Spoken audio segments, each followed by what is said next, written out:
Hello, goeiemorgen. Dzień dobry.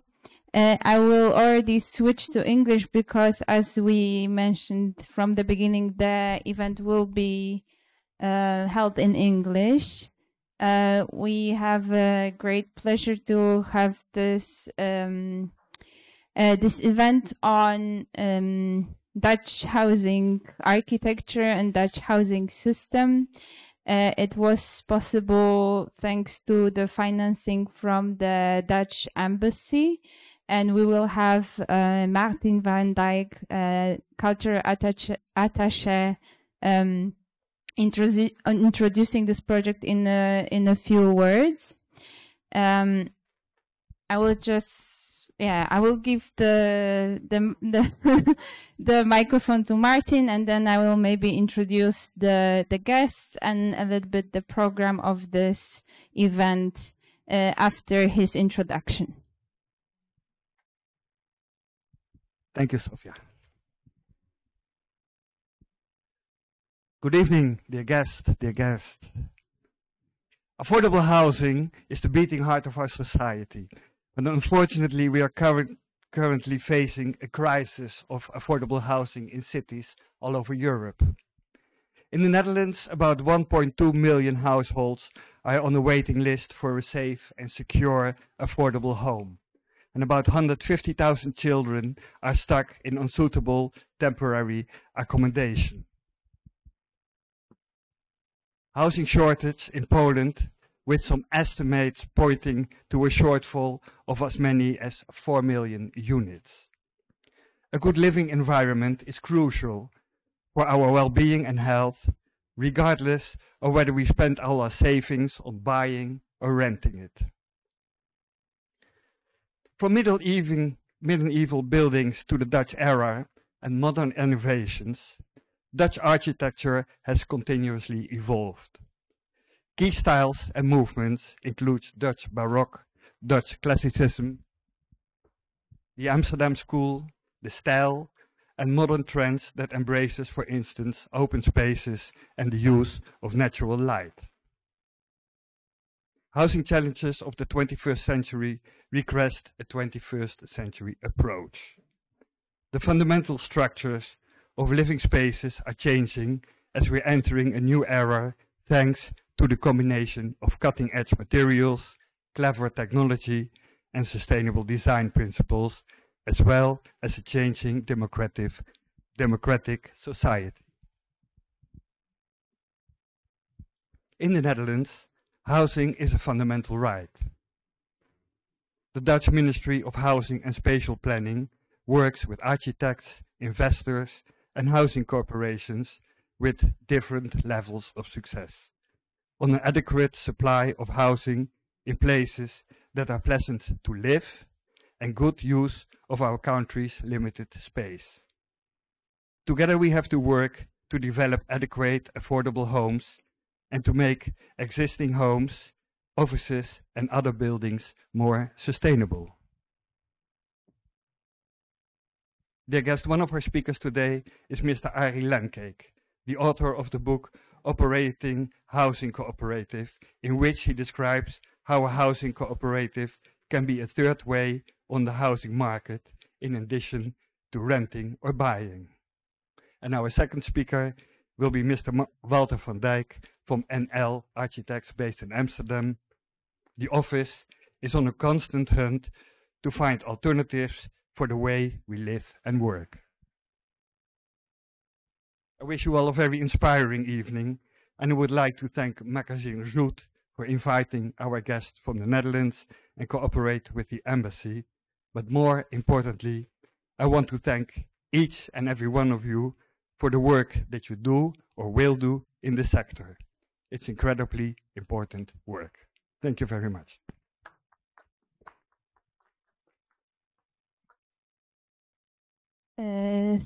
Thank you. So this event is, of course, part of the exhibition that we're doing with, as Martin very nicely pronounced, Magazyn Rzut, which is a very challenging word in Polish. that we did. There is an exhibition on the ground floor and downstairs of on Warsaw housing system. We were trying really hard and we're thinking what to do as this kind of key event during this exhibition, and what kind of also maybe international models or practices should we show in this topic that could broaden our ideas and could broaden our search of alternative housing models. And Dutch housing system has always been a sort of example, with housing corporations really working as something very unique for the Dutch country, and was very unique system in general here in Europe. But also recently they've been going through a very kind of similar problems as a lot of European countries and a lot of European large cities. So we wanted to invite offices and researchers from the Netherlands that would help us understand what was so specific and unique about the Dutch housing models. It still has 1/3 of total housing stock is still owned by housing cooperatives, housing corporations. So 1/3 of the total housing stock is still social housing. So this is really unique in the scale of all the European countries. But we wanted to also look into the transformations of the system, the outcomes, and maybe some innovations that are going on at the moment that could also help us maybe think about our Polish system and what we could do here. So this first part, as Martin explained, will be a talk from Arie Lengkeek on this, who will introduce this Dutch system, but who will also show us a bit of alternatives to unaffordable and more and more expensive market housing. And the second part, we will have a lecture from an office that when I came to the Netherlands and were also finally going and visiting all the projects that I've seen sometimes in architecture magazines. That was an office where I was very impressed by, exactly through a housing project, which at the time was actually something also very unique, that the housing project, and I'm talking here the first project that I've seen from NL Architects was the Funen Park project, for a housing block to be really innovative and looking completely different than other housing blocks was something that was maybe not so much appreciated at the time. So the second lecture would be a lecture from Walter van Dijk, the partner at NL Architects, who has been an office that worked on a lot of housing projects, not only, but we will focus mostly on those projects, which are, again, asking the questions about alternative models and alternative spaces for living. And we will finish up with a discussion. So we're planning for it to be a bit of a long event, but we really want to profit from our guests since they traveled all the way here. So we will finish with a short Q&A and this question session. So if you have some questions during the lectures, please wait at the end, and then we will have this sort of discussion at the end of the evening. So firstly, I will ask Arie to come to the stage and have your part of the evening. Thank you. Hello. Thank you. That was for you, Sofia, I guess, for inviting us and for making this beautiful exhibition on a very important topic. I'm happy to be here. I just had a light dinner. I hope you had something to eat as well. Or how late do you normally eat in Poland? So if you're hungry, I do have some sweets here. Maybe that helps to get through the 45 minutes that is given to me. Like I'll put them here. If you really need them, go pick them up. So yeah. I'm happy to be here because I think the topic that I'm about to speak is really something that is not limited to the Netherlands. It's really, yeah. Oh yeah, yeah, that would be nice. Yeah. Okay. Shall I sing in the meantime while we do the or what? Or maybe I'll just ask you who are you who are architects? If okay, that's like 1/3.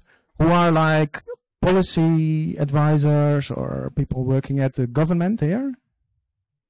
A few, very few. People working at housing institutions. What is the rest of you like? Can some real estate developers? Some, okay. Well, let's see. Okay, this is good. This helps. Yeah, thank you. Oh God. I'd like to start with this really large image. This screen, Walter will have like beautiful images, but from me you get a lot of graphs. And I'm really happy that the screen is this big because then you can really see the details in the graphs. This is the book that I wrote together with Peter Kunzli. That was published in 2002 about housing cooperatives in the Netherlands. It was based on a kind of, you could say, action research. You see me there with one of the aldermen of Rotterdam shaking his hands because we were thinking that we were going to make cooperative housing projects in one of the major urban development areas in the Netherlands, in Rotterdam at least. In the end, we didn't manage because of land policies. And that's set into motion a kind of thinking, like what's really going on? We tried so hard. It's so important to have affordable housing. It's so important to have housing that is tailored to the needs of the society today. And that ended up in this book, which is held here at the presentation.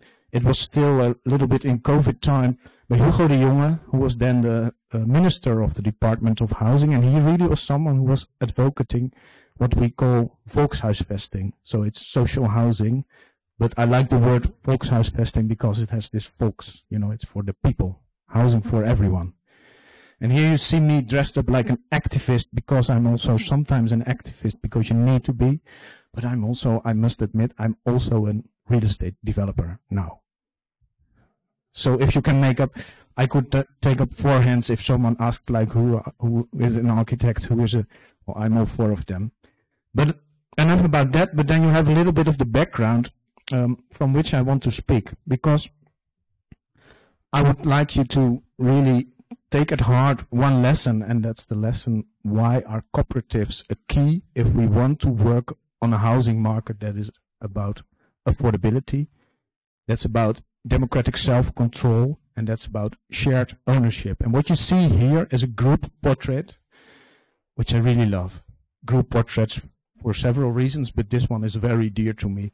Here you see ABZ, Allgemeine Baugenossenschaft Zurich, May, 25th of June, 2016. And what you see here is the 100, so it's the centennial annual meeting, the General Assembly of this housing cooperative in Zurich. It's one of the biggest in Zurich, so they couldn't find a space that was big enough to house all the members, so they took the streets. And here they're voting. I don't know what they're voting about. It's something happy or it's something red or sad, but they're voting. I think that's the important thing. And that's really what it is about. This is about democratic self-control. It's about affordability, because they all live in affordable homes that have been built 100 years ago, but they are still building today. And it's about this shared ownership. It's not owned by the state. It's not owned by an investor. It's not owned by an individual. It's owned by the group that was here in 1916, and it's owned by the group that's here in 2016. And it's the same group, but it's different people. And I think that's really what's exciting about this cooperative model.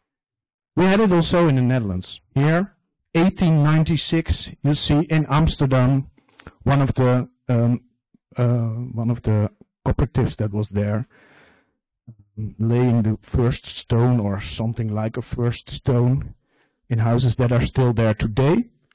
But you cannot make this kind of group portrait today. I saw you. You need one of my suites here, maybe, or it's still the houses are still there, but the community is differently organized now. They're renters. They don't own it together anymore.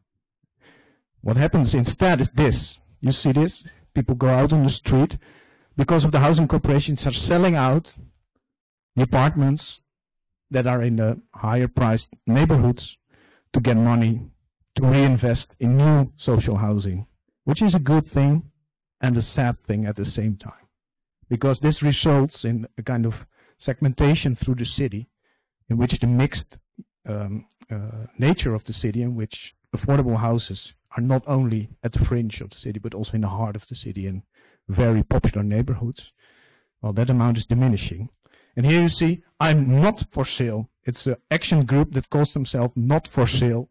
And every week, they pick one of the apartments in Amsterdam that's for sale, that's sold by one of the housing corporaties, and say it's not a good thing to sell out this social housing. At the same time, it's not just a sad story. I'm going to tell you also a very optimistic story. This is the Warren. The Warren is a housing cooperative in Amsterdam. This was last year when they inaugurated their collective home together. So it's a group portrait again. And I hope in 100 years they will be able to make another group portrait with different people, but with the same group. So that's maybe the basic idea I want you to keep. If you want to take a nap, you can do that now. And I'll wake you up at the end. But this is the basic idea. Shared ownership, democratic self-control, that will result in affordability on the long term. Yeah? Okay. There we go. I have 3 parts of my lecture that I want to take you through. One is to give you a picture of how the social housing system in Netherlands is currently operating.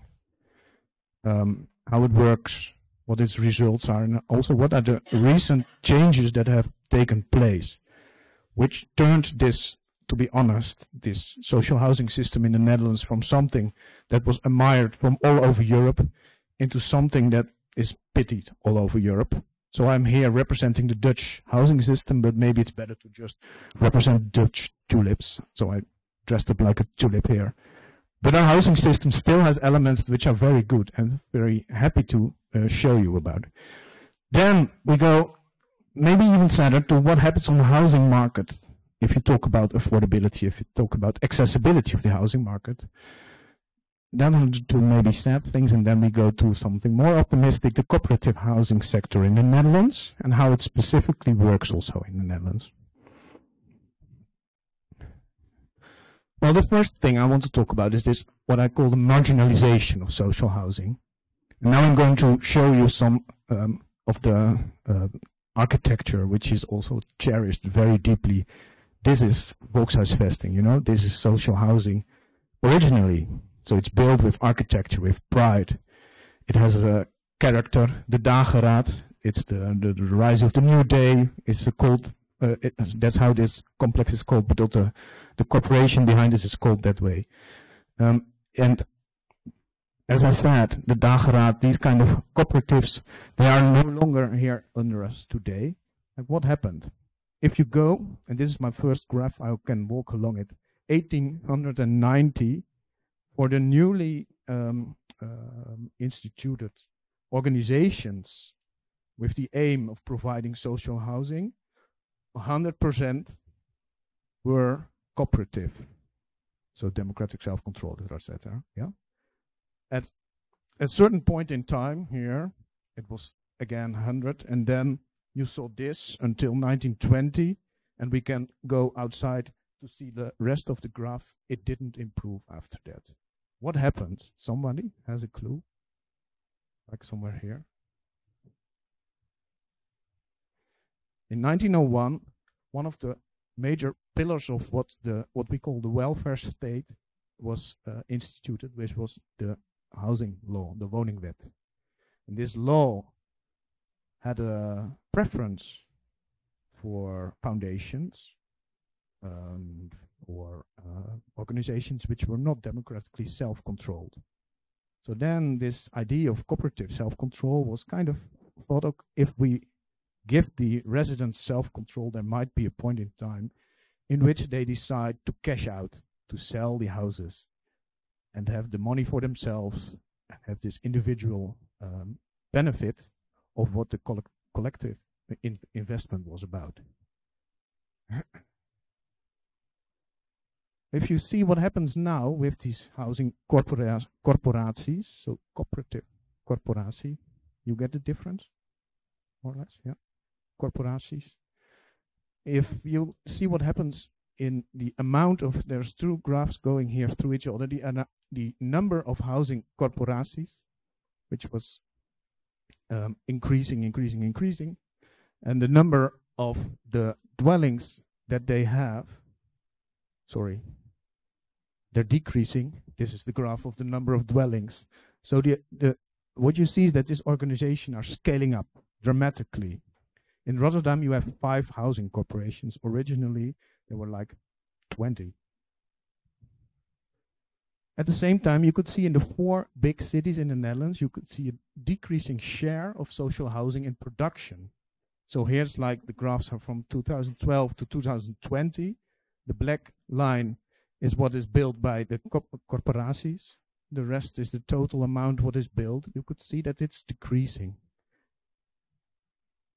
And this is another that's also quite dramatical. This is the middle line is 0. Here you see what is extra by acquisition, what is done by construction for housing corporaties, what they did themselves, what is sold to renters and no longer available for the rest of the sector, what is sold to investors, which is also a way to sell out, and what is demolished. And here you see what the net result is in 2017 from 2015 on. The net result is a decrease of the amount of social housing that we have.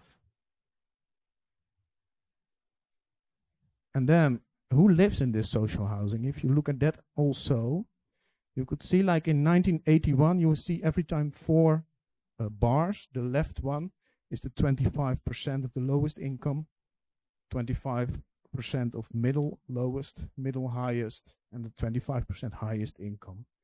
If you go from left to right, 1981, you could see it's not the same, but it's quite evenly distributed. If you go here, you see that who lives in social housing is predominantly the 25% lowest income, and the rest is decreased. You could say, of course, this is a good thing, that we call it scheef wonen, which is like people who earn too much to honestly live in a very affordable home. It should be available for someone here. But at the same time, what you see here is that the social housing sector is something that is like the last resort if you don't have an alternative. Whereas here, it was a broad kind of service to society to which many people were entitled or could gain access to, which contributed to mixed cities in which also the amount of social housing was like 30% or something like that.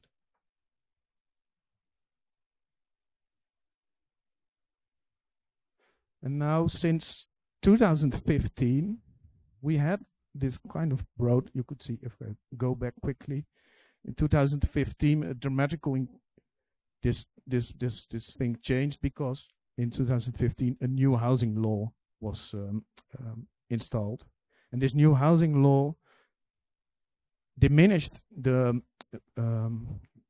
level of income that you could have if you apply for social housing to maximum 44,000 euros per year, and the maximum rent you could pay is 897 euros per month. This was done not by the goodness of the heart for the people who were poor. This was a reduction of the people who could access the social housing sector, which was lobbied for heavily by investors in Brussels. And it was our own government that said, well, okay, if we diminished it, we have a better climate for investors to come to the Netherlands and invest in what they call the middle rent segment. So it's the rent between like 850 and 1,200 euros per month, which is all owned by investors now. So here you see again the amount of social rent from 1981 to 2018, the amount of social rent, the amount of ownership, those people owning their own homes, and private rent. And you could see a dramatical increase in home ownership, which is very much furthered by taxation and the way we organize the system, that it's better to own your home instead of renting it. It's cheaper in the end. Okay. Are you still there?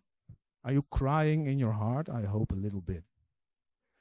Because now we're going a little bit deeper. In the meantime, on the market, what happens there? I have some very depressing graphs for you in this part of the lecture as well. We have a decreasing production of housing. This is the units per year, 1990 until 2020. I'm not going to explain much further. At the same time, we see housing prices increasing faster than the increasing consumer prices per index. Or, if you phrase it differently, you pay more, you get less.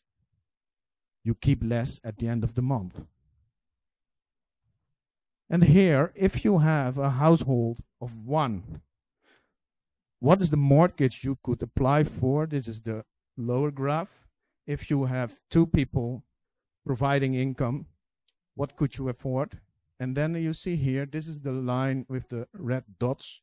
It's the median price of a home. So what this graph clearly shows, you need two incomes to provide for a house. And now this red dots even go up further until 400 and I guess 25 in this year.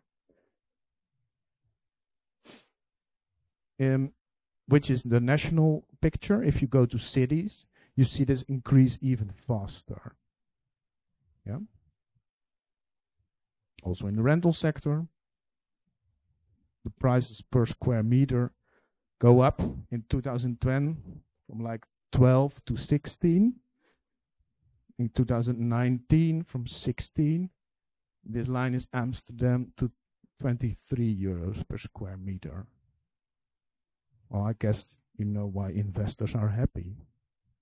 At the same time, we see that the average size is reflected in this. So the size of dwelling in Amsterdam is smaller than in the average in the Netherlands.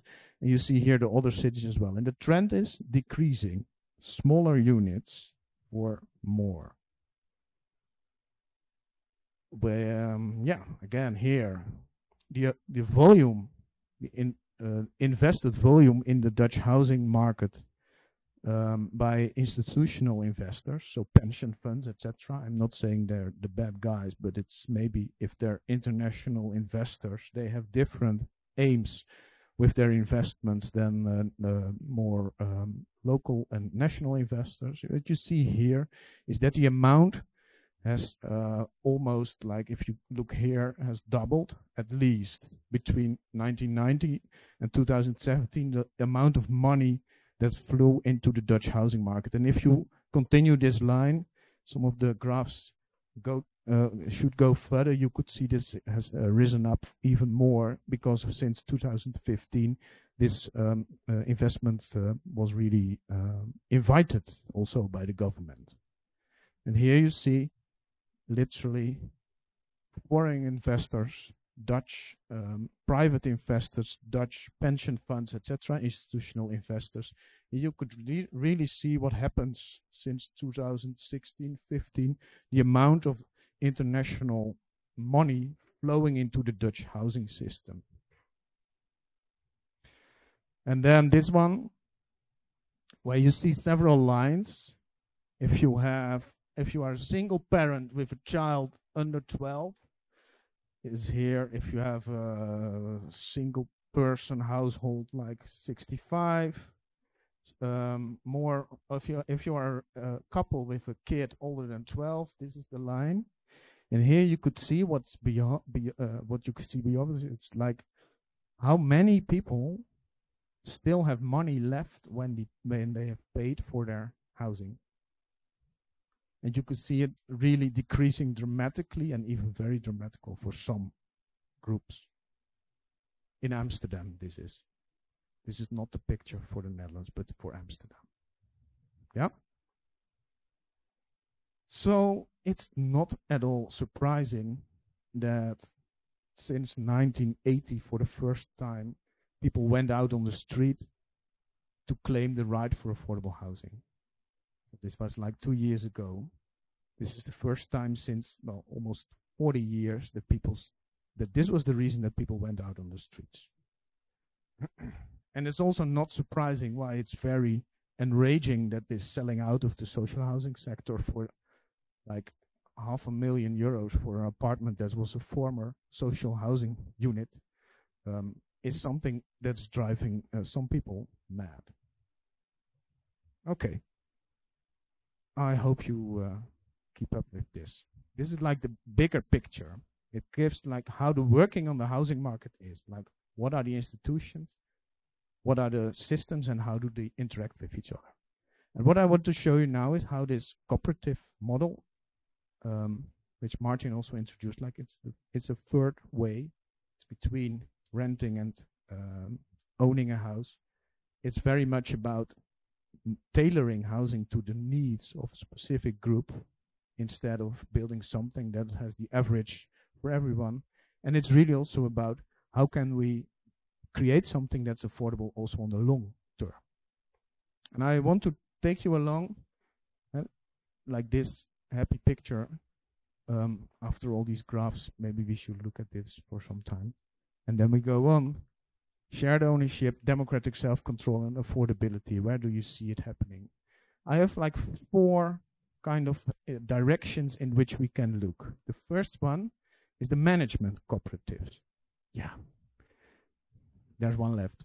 The management cooperatives. So this is the combination where the ownership of the real estate lies with the corporatie, but a lot of things that are about what is the construction type, what are the types of dwellings, who lives there, can be decided by the group of residents, which organize themselves as a management cooperative. So it's a cooperative, but the ownership is somewhere else.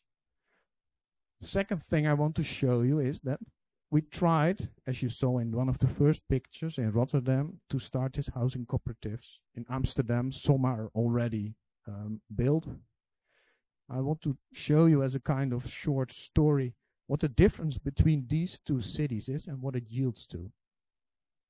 Then there are some very good things going on the national level, which really benefit and further this idea of cooperative housing. And then as the fourth, if you look to other countries around us, which we did in the book, Operatie Wooncoöperatie, we went to Germany, we went to Austria, we went to Switzerland. We really tried to understand, like, what is the magic trick there without skipping the historical lines that underline that. What happens there? What can we learn that can result in a kind of mainstreaming for cooperatives, that it's not just a niche, something very specific for a specific group, but it's really something that's able to take up these challenges of the housing market on the longer term. So these 4 things, I hope they give you some more hope and joy. First, the management cooperatives. Here you see, like, what is the amount of collaborative living projects with some of the main housing corporaties through the Netherlands in, like, I think this was in 2020. So 382 groups consisting of 260,000 dwellings. So this is something which is already there, which is not small, but it's kind of hidden. It's a story that should be told more often, because then also people can go and claim their rights for this kind of collective housing within this corporaties sector. And here you see one of these very nice groups, again a group portrait. This is in Nijmegen. It's on the east side of the country, when then there's a very specific corporatie which has all the things that a corporatie needs to function as a corporatie. It only has 3 people managing it, and they have like 20 groups under them, and enable these groups to function in the Dutch housing system for affordable housing, to have the cheaper loans that the housing corporaties have, to have all these kind of management taken away from them and done by these three people, and enabling them to build something which they really want. So this group said, we want very, very, very sustainable houses, affordable, of course. We want it done with clay and straw, which is something which is experimental. At least we say experimental, but it has been done for some centuries, but we kind of forgot that. And they said, okay, you can do that, but then you have to work along with us yourselves as well. So the people here who will live there literally contributed in the building of their own homes and walls, etc., which is interesting because it's also a social process, of course. And now it looks like this. It's a kind of paradise, and people will pay here maximum 800 euros per month for one of these apartments. This is another one by Superuse Studios in Den Bosch. Superuse Studios are famous for their circular designs, in which they take time to harvest the materials in the surrounding and bring them to the project. So it's a kind of relation between you design something you would like to make, but at the same time it's dictated by what materials are available. So also this took quite some time, took also quite some flexibility from the housing corporation to allow this to be made, but it's there. It's opened last year as well. And this one is really interesting as well. This is in Amsterdam, Vreeswijkpad, management cooperative, which is started by Rochdale, in which they did an invitation for this block in the east side of Amsterdam and said, we want to start this management cooperative. Who wants to live there? What's your ID? What's your vision as a group together? 5 groups said, we want to live there. The block could consist of like 100, 110 dwellings. You have 5 groups. How are you going to do that? And you don't cater only the needs of these groups, because it also needs to be interesting for people who want to live there in 20 years or in 50 years. So it's very interesting.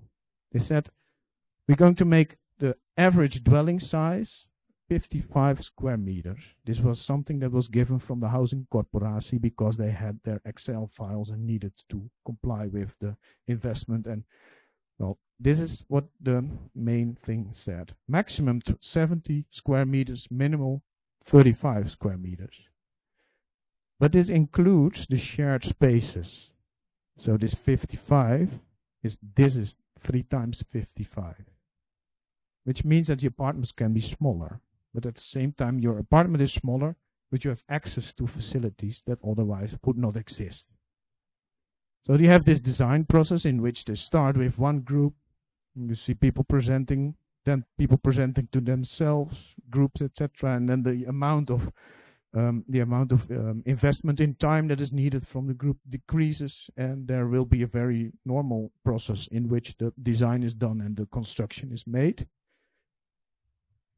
Here you see kind of visions that these 5 groups had for themselves, and then how these resulted in something they made together, really about privacy and meeting, several themes that they wanted to talk about. The collective spaces wish list, something like from we need a small pool, fitness space, audio studio to make visual productions, a space to meet and to eat, etc. These kind of collective spaces were negotiated with all the people in this process of designing and assigned to certain parts of the building. in which it's this is interesting to see the different levels of management. I see my translations have fallen away in one way or another. So this is the different levels of management. If there's a 3 in it, it's managed by all the inhabitants. If it's 2, it's by a group of the inhabitants. And if it's 1, it's done by a few inhabitants. So here you have kind of shared living spaces used by the group that lives around it. But here, the multifunctional meeting space is managed by the whole. And then this is the kind of design that is at the end made by this group and the architects Open Kaart and KAW, resulting in, if you bring it more to a technical design, this is to be built.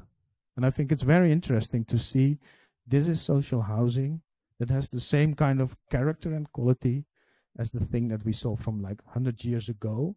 But the difference is 100 years ago it was maybe more or less, you could say, paternalistic. Here it's really done by the people who want to live there,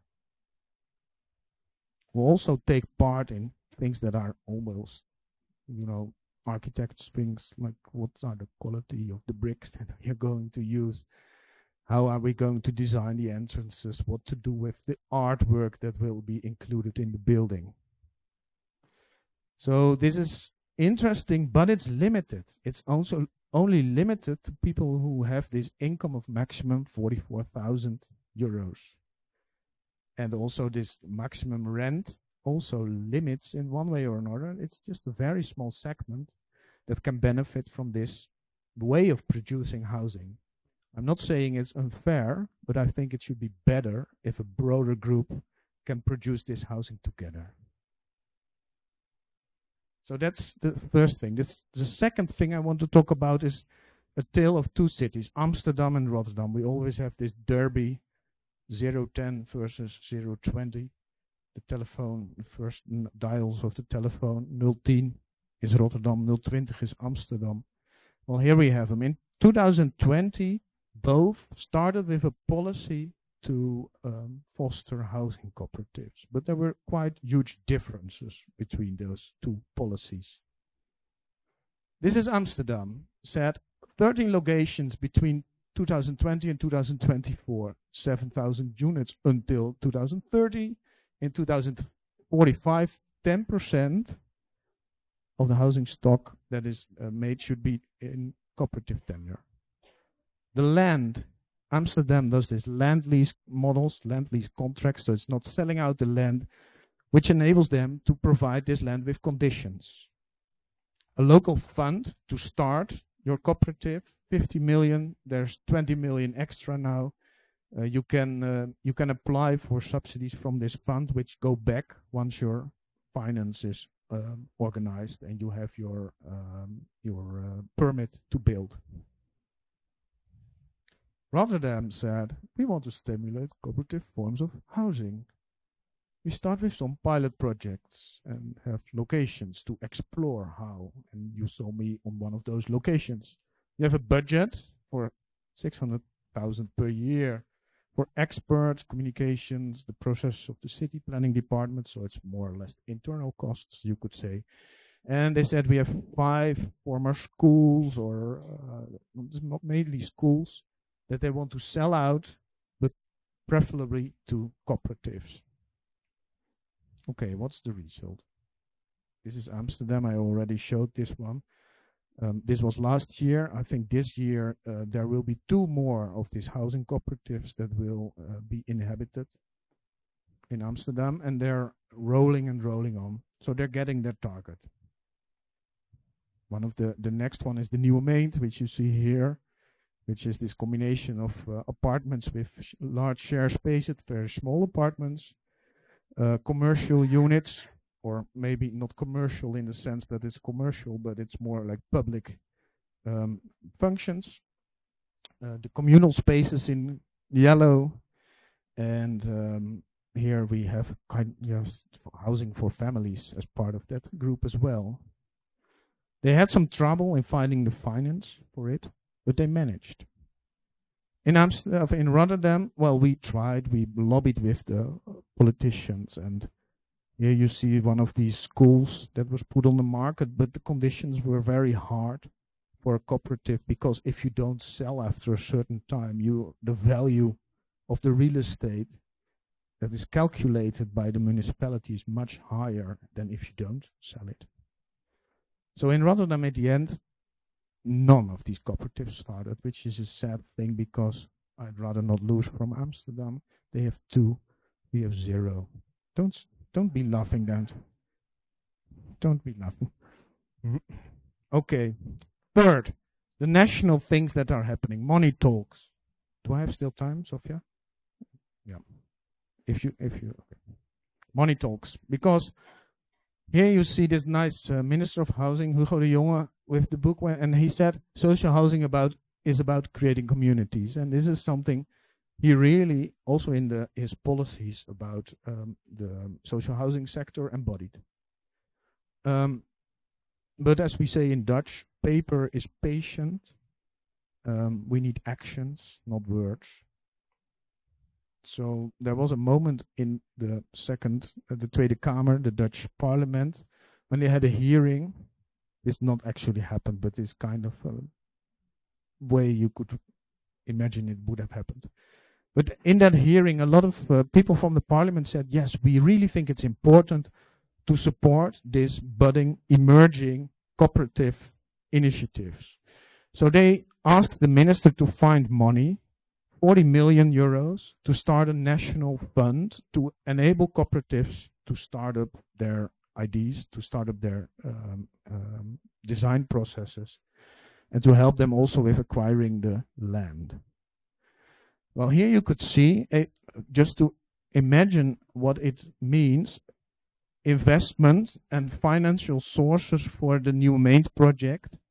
Well, the investments are, I think, quite clear and not very surprising. But how the mix of finance is made is important to know. So it's like almost 70% maximum that you can lend from the banks.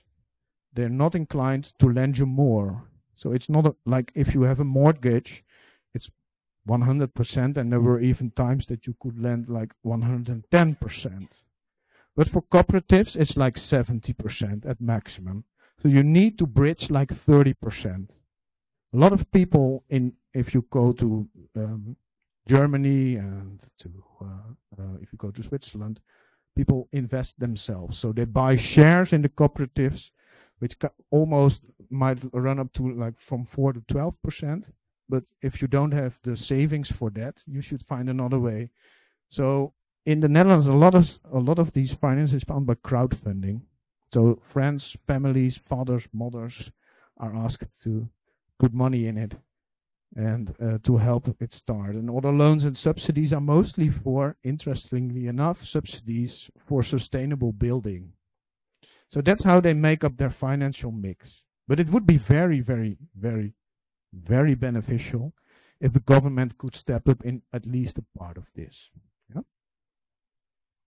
So this is something that's currently calculated, what to do with this 40 million. And you could say for 40 million, we could, like, if you make a calculation, like 30 to 40 projects could be helped by that. Another way which is approached now is to say, no, it's not some money that's given out, but it's money that's there as a guarantee for financial institutions, which is very interesting because then financial institutions are more inclined to lend more for better conditions to these housing cooperatives. So lower rents, lower, yes. So it's cheaper money.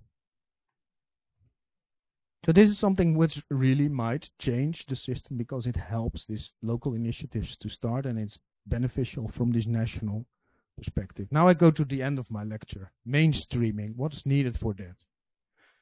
So here you see this is the kind of landscape if you go to these collaborative housing systems. Yep. Don't read it because it's a map of differences, hyper differences, and all these differences matter, but in the end, what really matters is what you build. Is it geared for the long term? Is it about the way people have a say in their own collective way of living together? And is the ownership organized in a different way. Collaborative housing together, this book by Darinka Tjiske from TU Delft clearly lines out what is this kind of landscape, and also gives kind of ways to engage with these differences. But what is really at the heart of the matter is the issue of land. So here you see some examples that approach the issue of land in a different way. For instance, in Basel, there's this fund, Habitat Basel, which is financed by one of the nieces of the Roche family. So other nieces and nephews, they buy museums and build up these collections. But she said, no, I want affordable housing to be the thing that I'm investing in. So with the Stiftung Habitat, she buys land and then gives it in land lease to cooperatives for the long term. I think it's interesting. Another thing is the Community Land Trust, which is a kind of land lease not by the government, but by a kind of semi-public body, a kind of commons institution, which is an experiment in most of the Netherlands and Belgium as well. Have some very good examples for it, but it's very much known in America and in the UK as well. So land, the access to land, and the way also the conditions under which land is brought to these housing initiatives. And it's interesting to see that it's not just, we are a cooperative, we need your land. It's also a changing landscape in which, for instance, the city of Amsterdam says, well, we're going to develop this large tract of land. Part of it, we want to be given out to cooperatives by the market parties that are going to work with it. So it's interesting. It's already kind of blending and merging. And then the second, I already mentioned them. I also already mentioned that I'm working at one of them because I thought at a certain point, if I really want to make an impact, I need to step into that system. So what can be said about that? If you look to, for instance, this is the website of Schwarzertal. If you look to the website of 1&1, an architecture firm in Austria, in Vienna, you would see more or less the same projects. And this is really the language, you could say, of collaborative housing projects. But Schwarzertal, as they claim, is a gemeinnützige Wohnungsbauverein. So it's gemeinnützig is for the common good. So we need the creativity, we need the investment power, we need also, the way they can deliver that these professional parties can organize, and to see also to a way that you can really see that they're doing it for the common good instead of for the benefit and the profits of a private company. So that really helps our corporation. Erecontour has this B Corporation certification, which kind of states that we're part of a larger group that is steward-owned, so the money that is made is reinvested in funds that have social and cultural goals, and also are about affordability and about furthering the green agenda.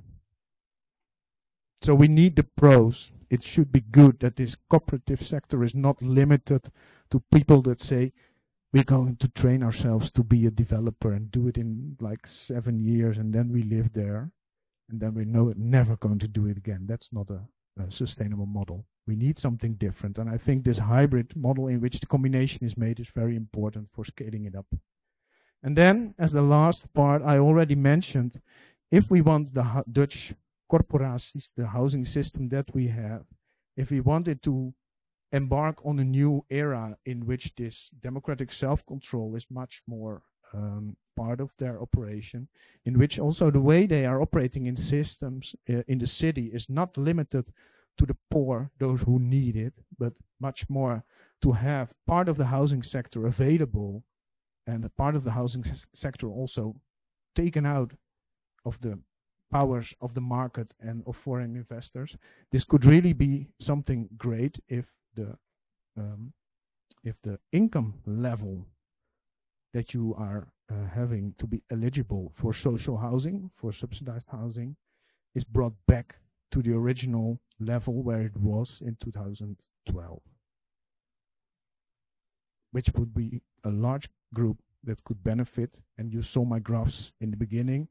This is not just one of my hobbies. I think this is a dire need for a very large group of people in the Netherlands that want to gain access to the housing system, not housing market. So we should see that housing is not something that's from the government or from invested, but it's something that belongs to the community. It's a commons. It's a shared good and should be managed as a shared good as well.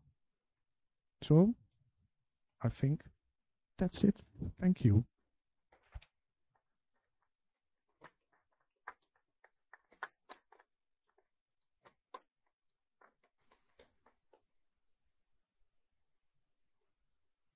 Thank you. So as I said, we will do the question section at the end of the event. So, and now I will bring this down and bring up Wouter van Dijk for the presentation. So if you could present here.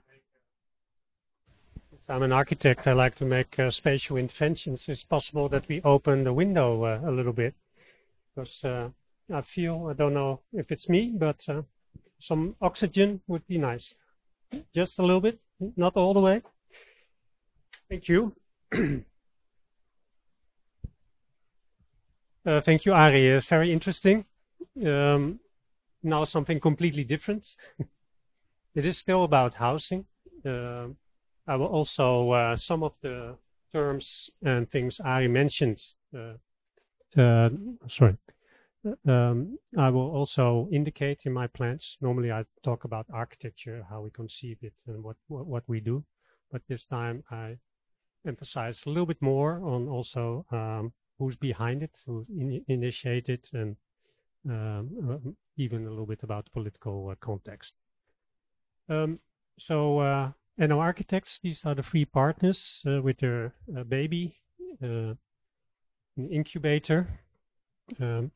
This is at Forum Groningen. I'm not going to talk about this, but I just want to show you to get a little bit to know about our office.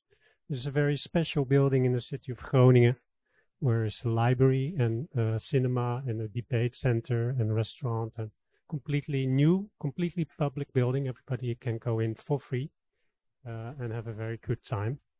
And it's really a sort of a place where people like to go, and it's really public, and that's very important for a city to have those spaces. It's actually, the core is a library, but there's a lot of other functions, and there's a lot of people. This is the roof terrace where you can enjoy your own city. Pride of Groningen. Here you see a little bit what NL Architects tries to do. So we think it's very important to make spaces where people can meet and to catalyze urban life and meeting of people, to make the city a better place. Arie not really mentioned it this way, but I put this in because the housing shortage is not a new thing.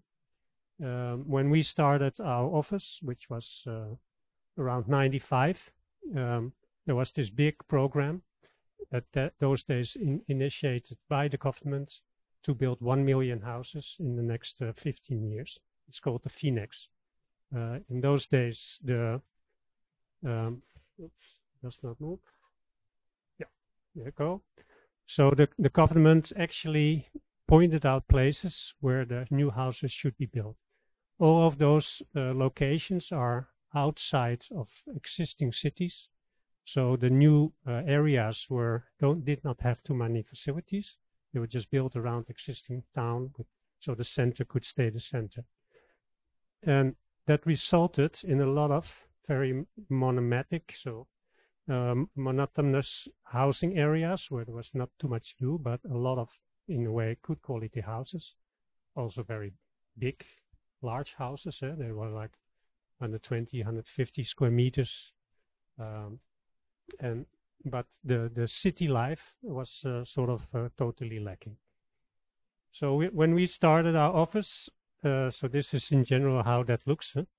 when we started our office with the competition, and this was the location that we got. And the idea is to turn it into complete tabula rasa and build all these one-family houses. So we looked at this and thought, whoa, that's a pity. Can we not do it differently? This is, by the way, how it turned out after a while. But we suggested to just leave all the greenhouses and the farmland and the farms there and just put big buildings in between the landscape. And we found an open space, and we suggested a house there that was actually planned on this whole area in a picture that you see. We won this competition, but obviously there was no developer interested in executing this. But we never gave up. So after a while, we were asked to actually build one of those one-family house areas.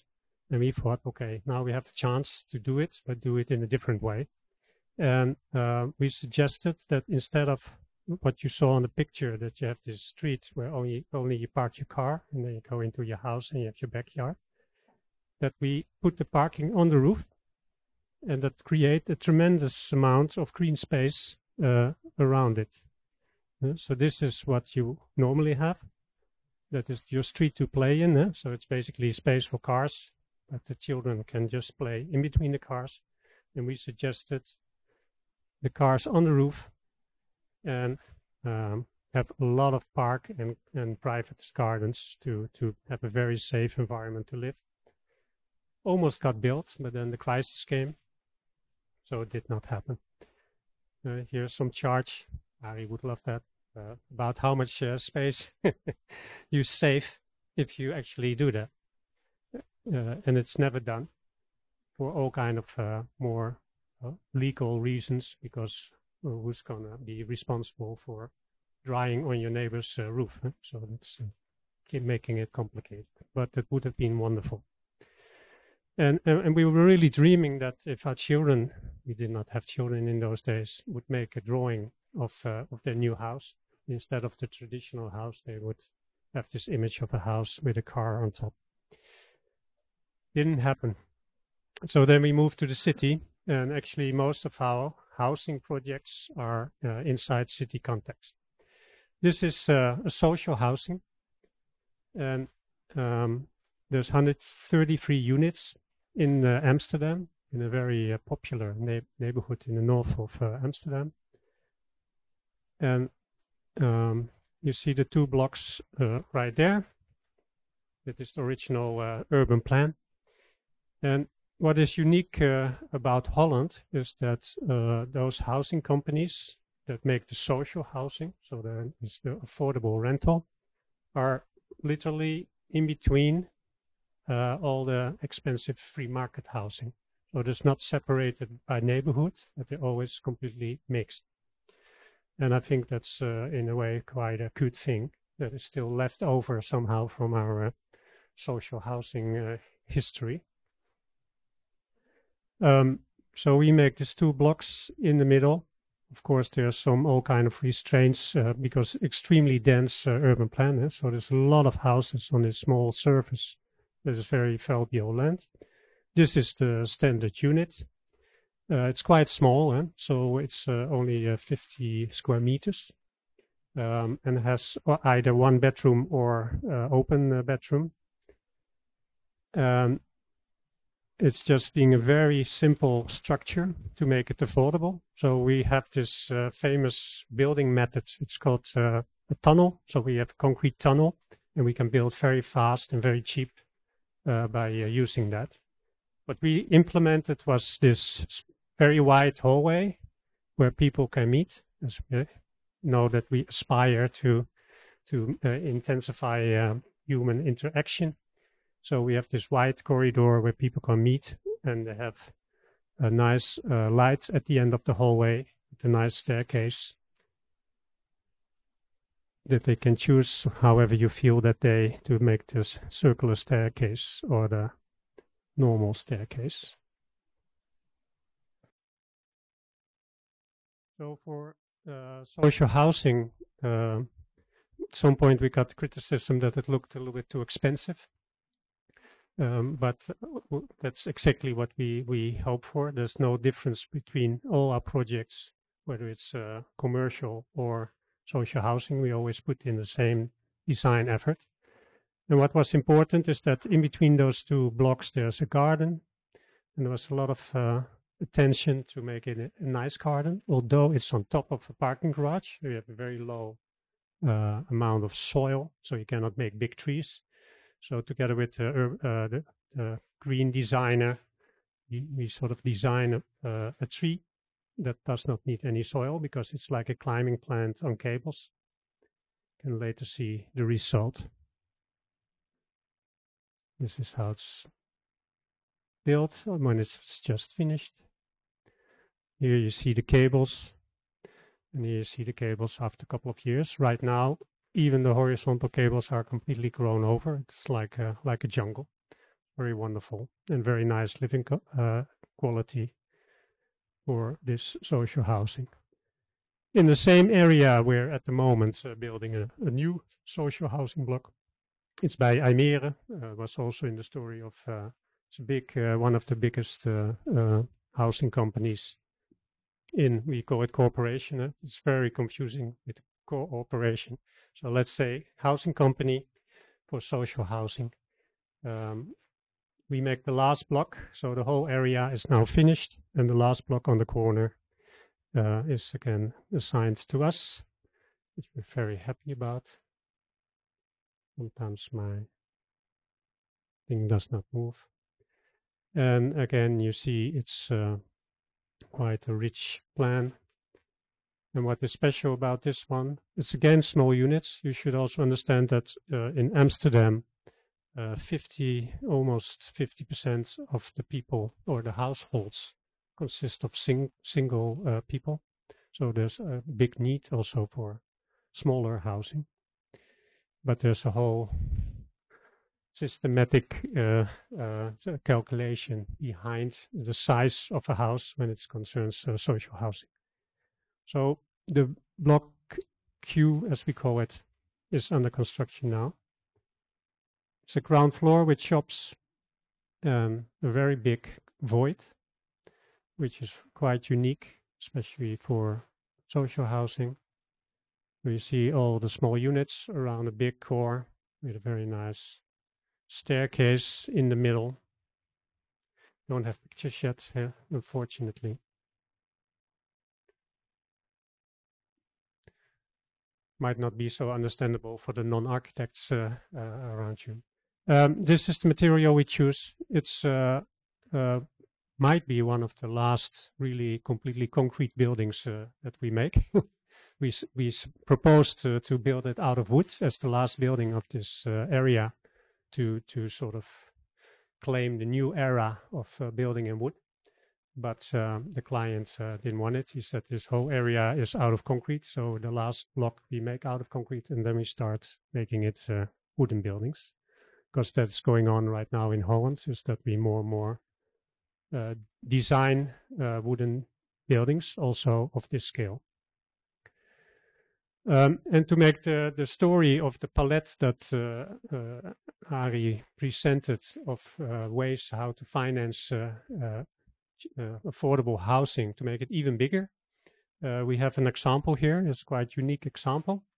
It's Kleiburg. It's an old flat that consists of 500 apartments in a 400-meter long flat. This is the flat. It was owned by a housing company. The housing company didn't want to keep the block anymore and wanted it demolished. And after pressure from the people in the area, they decided to make a competition and sell the building for €1. So a very large building. They sell it for €1 to somebody that had a good plan how to develop it. So that plan was made by our client, which is a social real estate developer. And what he proposed is that they clean out all the floor plans and renovate the outside of the building, and then sell it for €1,200 per square meter. and you could buy as much as you want in the building. You can buy 300 square meter for a nice penthouse, or you can make 50. We only pay like 60,000 euro, which is about 1/3 of the price in this area. But then you have to finish everything yourself. So it's a stack building, a flat, but it's like a do-it-yourself house. So you have to build the interior in yourself. That was the trick, to save money, so they could sell it. As a result, you get a whole big group of people who are very enthusiastic about building their own thing, and they start a community, and they start a little material store at the bottom of the building. So it was a very interesting experiment, and it's actually a big success. It was sold very fast, and it's now again a quite thriving community. So this is the typical modernist architecture, the separation of cars and people walking. And they have all these plinths that were completely anonymous, with only storage space at the bottom and no interface with the park around it. So this is the original architect. He was very sad about how the area developed, because nobody liked it, this modernist area, ever. So he was very disappointed about that. And this is the state we found the building in. This is the guy in the middle that actually bought it for €1. And oh, this doesn't come out so well. But basically, all these buildings, because they're so large and big and brutal, people want to make them happy and break them down into small pieces. But we said, no, just accept the sheer beauty of it, and we're going to just bring it back in how it was supposed to be.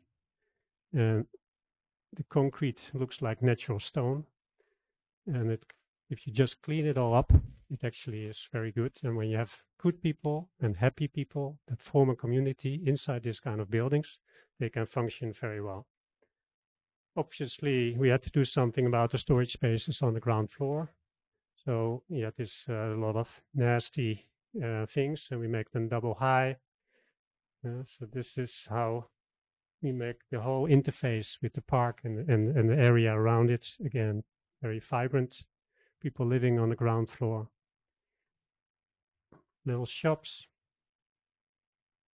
And all kind of small things we did to make it with very little means, as little design as possible. Again, a very useful space. This is the old windows, or the old window frames with new glass in it, and opening up the bottom so it becomes more open and happy. And then the new tenants came, or the new owners, they came and they started working, and they all did their thing for 2 years almost, and it came out. Of course, we picked a nice one to take pictures. There's all kind of apartments in there, but and even there was a group of people that have like a religious group. They make their own monastery in the building, and they're even opening up for people that live there to come have the evening meal with them, and have some guest rooms for people that need help. A very beautiful social initiative. Another example of reuse.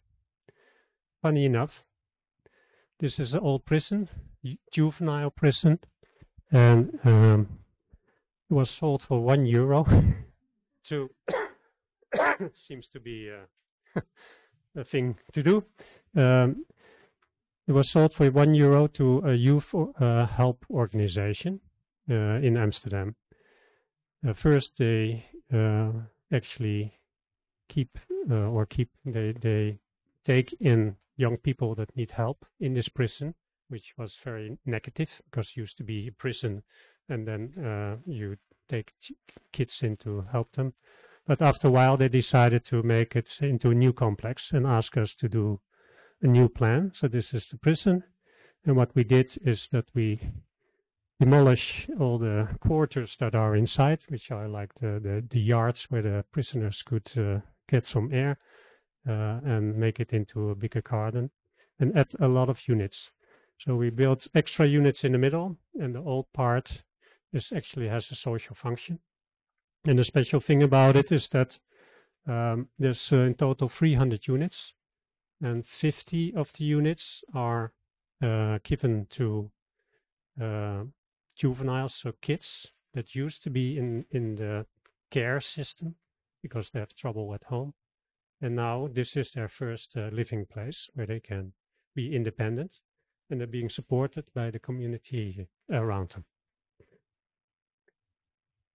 It's barely about architecture. It's more about the stories behind it. Actually, we also feel a kind of love, like with the Kleiburg, for this kind of brutal building, because it's in a way quite carefully designed. The units in the middle is all prefabricated units. It's another way, another attempt to make sustainable buildings. This is, by the way, the facade, how it looks. They were opened up, so the windows were opened up.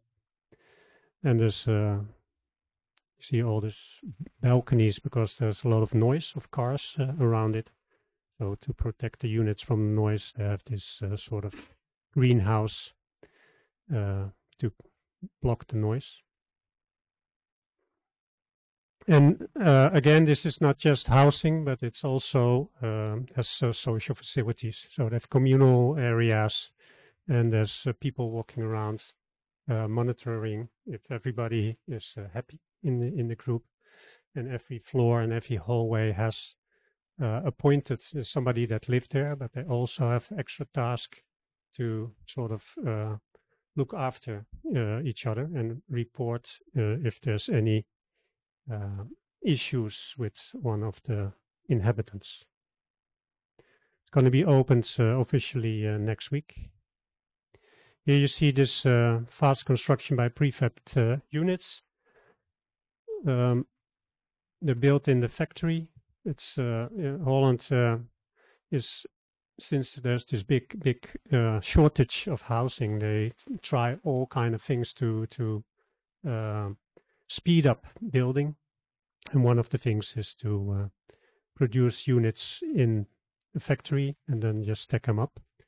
The good thing about it is that if it's not needed anymore, after 50 years, you can take it apart and put it somewhere else. You can think about it what you want. I also have my opinion about it, if it's the most sustainable way to do it. But the project is very popular. Of course, the units are about 500 euros. And they also, if they don't have enough income, they can get subsidies. And they will, all this here will be a beautiful garden where they can lie around. And this is the first interview with one of the first inhabitants of the unit. And she's super happy to be there. And the most valued thing about living there is that she really has a sense of community. That it's not just finding a room, but it's entering a community. Then something completely different, another category. Sophia already mentioned the project. This is in Amsterdam situation. It's an urban plan by Architects Arie. So there's a big railway right here. In order to block the sound of the railway, they built this big building all around it with a special facade to block the sound. And in this big building is mostly social housing. And then in between, they call it the hidden delights. They make different, what we call urban villas of different categories. Now, this is the building that we designed. But for instance, this is social housing. And then these are commercial housing, so quite expensive. And it's all mixed in the same area. The parking is arranged under the large wall. And that means that this whole area, it's also called Funenpark. So basically you live in a park, completely car-free condition, where your kids can just run out of the door and play. and feels almost like a holiday. We were asked to make this building. We thought that the urban plan was super dense.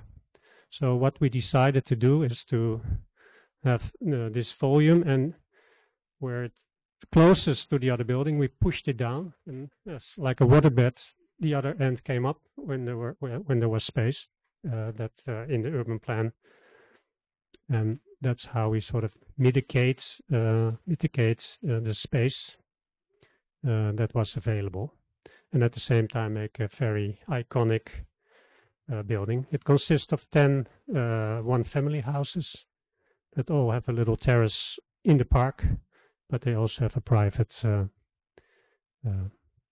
terrace on the green roof. The green roof is always very important for us, or the use of a roof, I should say, is very important for us. We should not completely ignore the roof. It's like what we call the fifth facade. All houses have exactly the same volume, but they have completely different shape. Some is short, some is long, but they all have, that was our little puzzle or joke, that they all have exactly the same volume. Square meters, cubic meters, although the floor plans are completely different. So in the urban plan we have 2 open spaces, like little public parks. That's why we make the corridor in the building in the direction of the open space. Can you hear me? Or I sometimes forget to speak in the mic. And the roof is exactly making the other direction. You see the old models. This is the model we built to give you, of course, wonderful houses. They still look exactly like this, except that the trees are much bigger.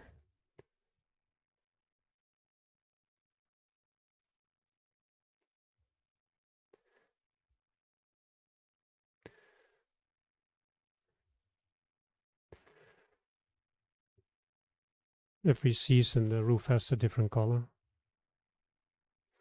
And here you see this corridor I was talking about that is connecting 2 open spaces. Here, hidden, is all the entrance doors.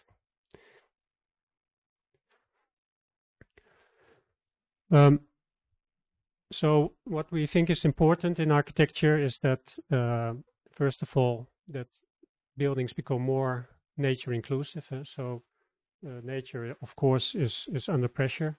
The quality of nature in Holland is dramatically getting worse.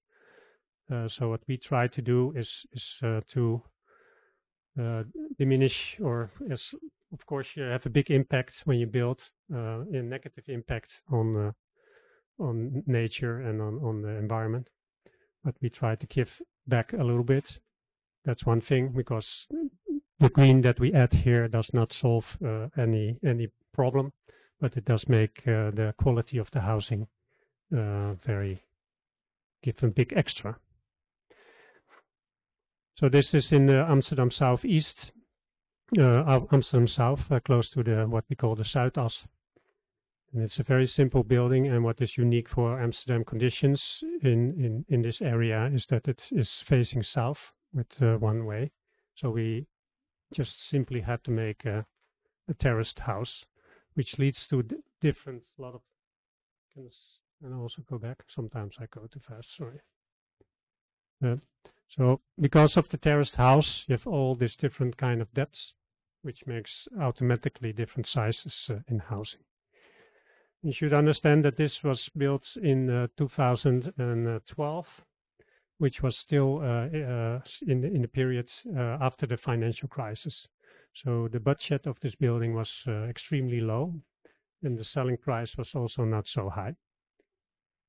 But we did our best to make it into very attractive housing. And we designed these special flower pots that are flush with your terrace, so it really feels like you have this balcony with a little garden, although you're on the 5th floor.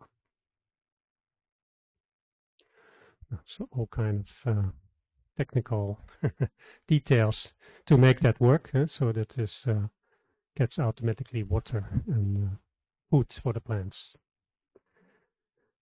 People that moved in could choose the color of the flowers they wanted in their own on their own balcony.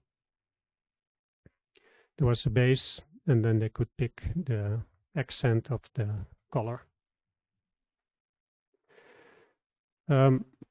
So this idea of having these flower pots integrated in architecture, we took it a little bit further in Plant Vertical.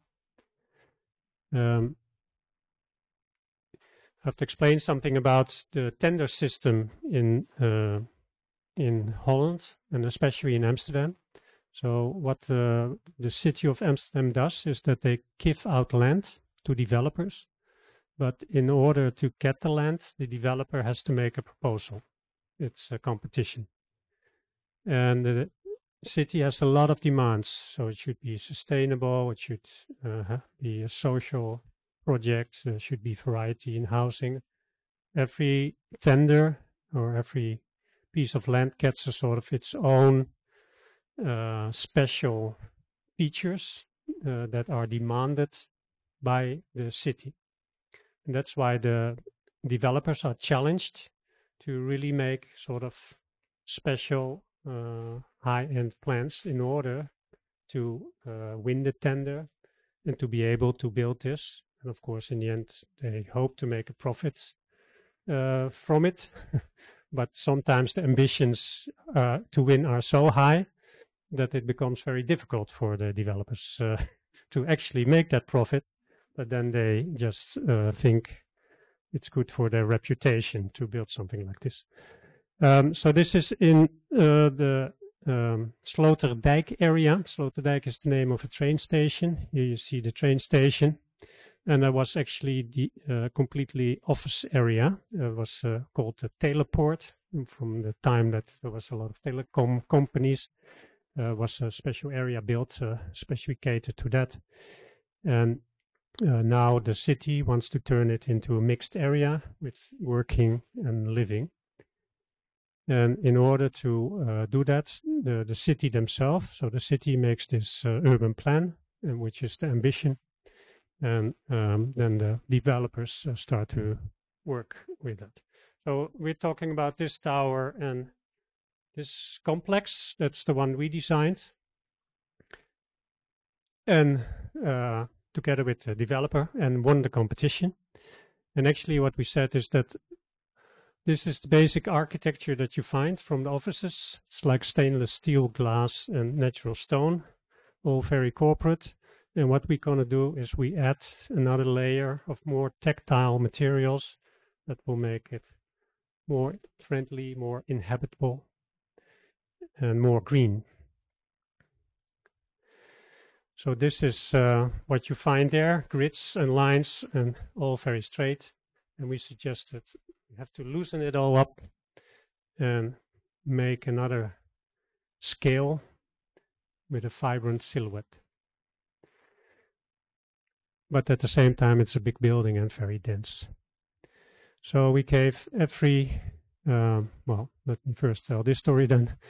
Apart from that, and that's very unique because it's very difficult to make all these different typologies. So there's a lot of different houses in there, small, big, and even huge. This XXL is like 300 square meter units.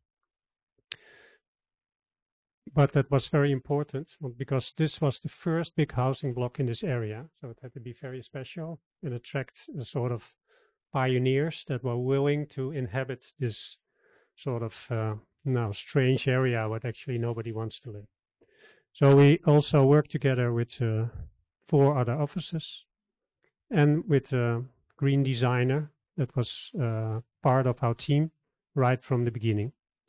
Here you see the location.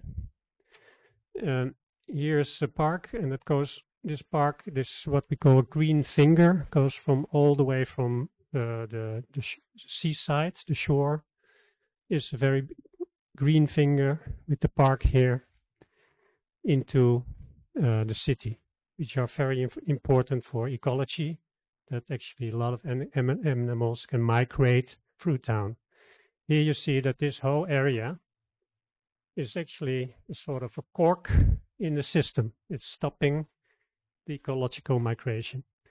So our attempt is to make a building that is green and where also animals can live inside the building, apart from the people.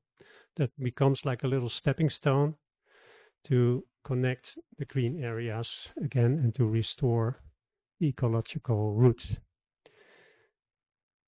And we do that by making one building completely catered to all kind of animal nests, so birds, insects, bats. And the tower has a lot of different big variety of local plants that you can also find in the surroundings of the nature around it. A special roof system for that. Very technical story, I will not go into that. But we make the entire roof green, so those birds and insects can live there. But at the same time, we try to make a social place for people to live.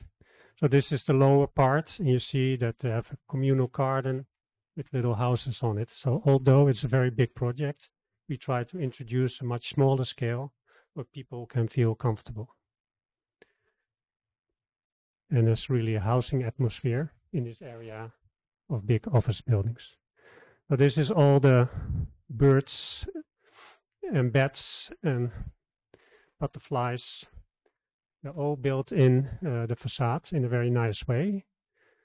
And this is all the landscapes of the surroundings that per layer of this tower are introduced.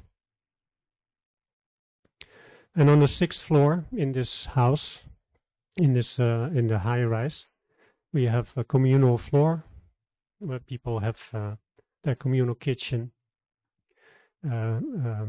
guest rooms that you can rent for a very low fee, a private dining, and some meeting rooms, in order to make it possible for the people to actually form a community in this new neighborhood.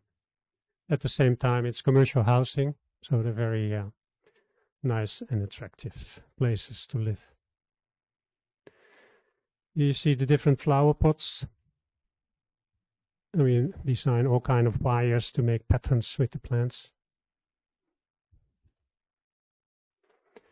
You see that the plinths of these houses, they all have a smaller scale broken up, designed by different architects to have a sort of more diverse image and different scale than, let's say, the buildings you find next to it.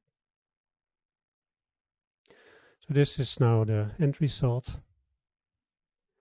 It's getting green. This is not this year, but the year before. And it's getting greener and greener. Here you see another one, the neighboring. So to develop a new area, you have different things. You can give out plots to private people because they're always sold, because everybody wants to build their own house, which is very difficult in Holland because of the land politics, because you cannot get land. Or you can have what is called here the CPO, it's collective collective private opdrachtgeverschap. I only know the Dutch word, but it's a collective group. It's not a coöperatie, but it's the people own the building together, and they take the initiative and build it themselves. And apart from the coöperaties, that's a very popular way, and another way, but then for people with a little bit bigger budget to build their own buildings.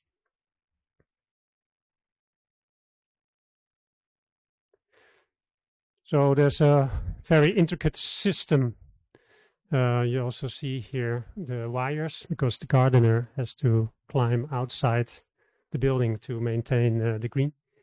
But plants are fed with rainwater that is collected on the big roof. So you never need any clean drinking water to support the plants. This is one by Space Encounters, younger office that got the chance to build something. And here you see all the birds and insects nests that actually are used as a sort of ornament for the architecture, and at the same time serve as a habitat for the birds and the beasts. And also the ground floor is green. Here you see the communal dining on the 6th floor. So this is all commercial. So it's not cooperative, but we do try to create a plan where there's a possibility for building a community. That's it. Thank you very much. Thanks. So I will start with some first questions, but if you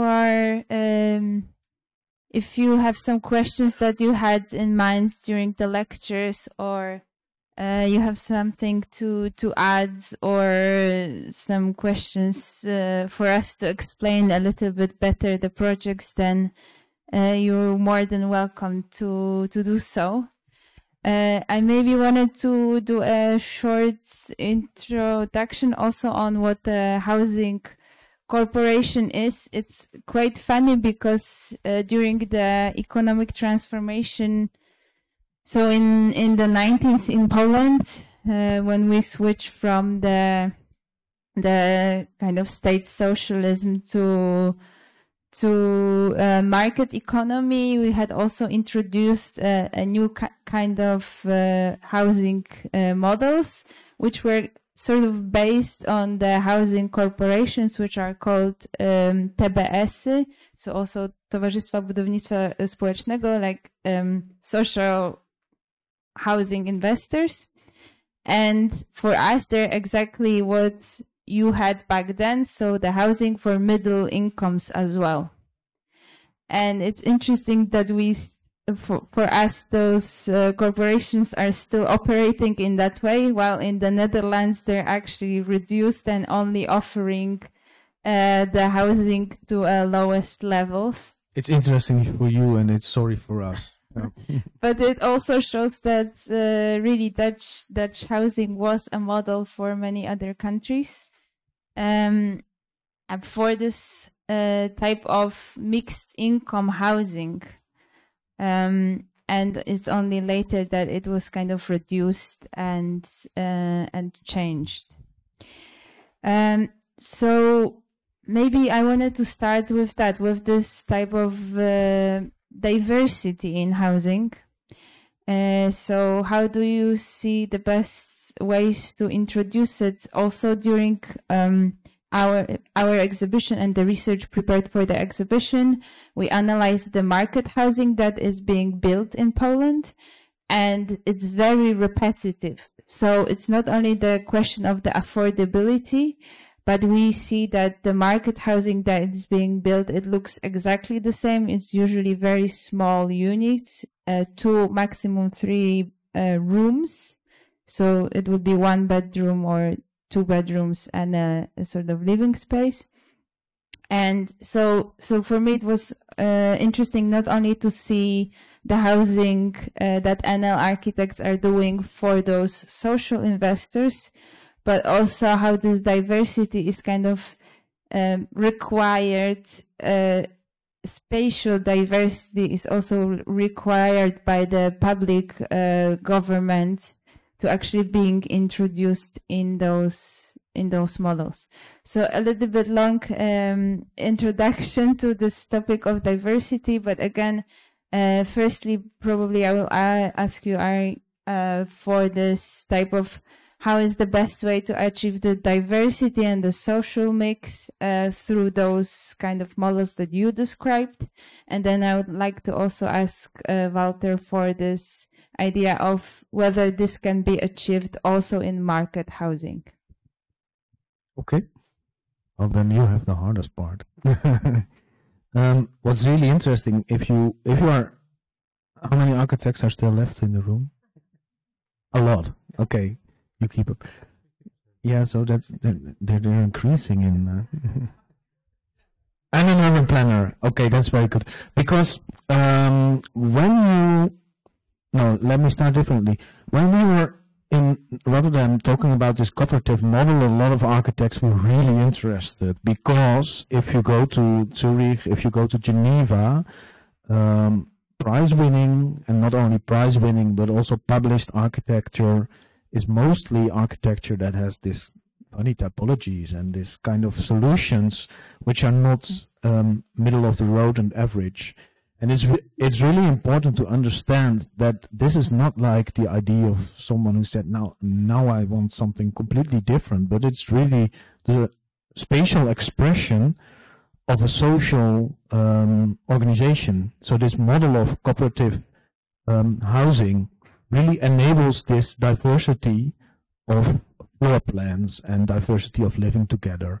And if you bring that also to this idea of flexibility, it's very important to understand that once you have organized the houses in private ownership, it's very hard.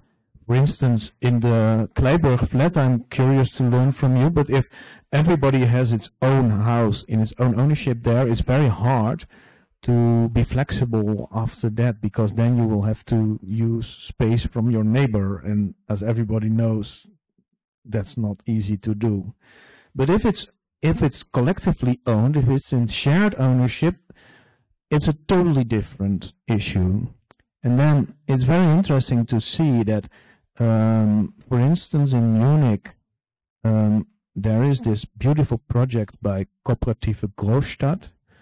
They have a project which is very rigid in a kind of rectangular structure, but enables a kind of, well, if you need an extra room, you can switch the wall to get that extra room attached to your floor plan.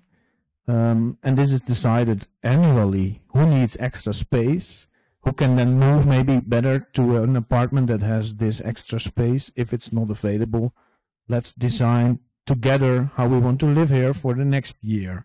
So it's built, and I guess it's inhabited 2 years ago, and they've already done 2 iterations. That's one example. The other is the very beautiful Kalkbreite project in Zurich, which is a huge block with around, I guess, 160 units, which are varying between 240 square meters for a kind of extended family and friends and neighbors apartment, like that size, and units of like 45 square meters, and even smaller. If you look at like what are the diversity of types, everything between that, there's this beautiful image in which you have all these kind of floor plans which are in that building. And there again, if your family is extended because you have having a baby, you're entitled to a bigger apartment. And in the logic of this cooperative model, once you're entitled to it, well, you can apply for it, and when it comes, when somebody is leaving and you have this bigger apartment, you can move up. Also, if your family is diminishing, if your son is moving out or your daughter is going to study somewhere else, you're kindly requested to move to a smaller apartment. So it's interesting. This social model enables the flexibility you're asking for, and it also produces the diversity you're asking for.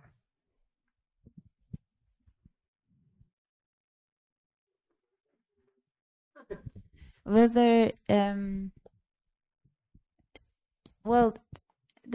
our conclusion for our research was actually very interesting, because usually it's the prefabricated housing estates that are assumed to be like very repetitive, saying that in the 70s or 80s we had those huge housing blocks that were produced that had exactly the same apartments. And what we found out that in Poland, in market housing, is sort of the same with what we have right now with the market housing. So even though there is supposedly the market can produce whatever they want, that it should answer everyone's need, We have really very repetitive floor plan of a small apartment that is being built, and we didn't really achieve this type of diversity through introduction of the market economy. However, I could see also, especially with your last project, that there was a lot of diversity, not only in the housing sizes, but in also how you organized it. And maybe you could develop more on that, whether this was, for example, the incentive from the city to introduce this diversity in housing types, whether this was the idea of the developer to have that because it's profitable for them in the Netherlands. And maybe it was also partly your idea to not only have different sizes of the apartments, but also have, for example, those small double floor apartments. Yeah, it was actually the architect's idea to do it like that and tell the developer how he could win the competition. And so what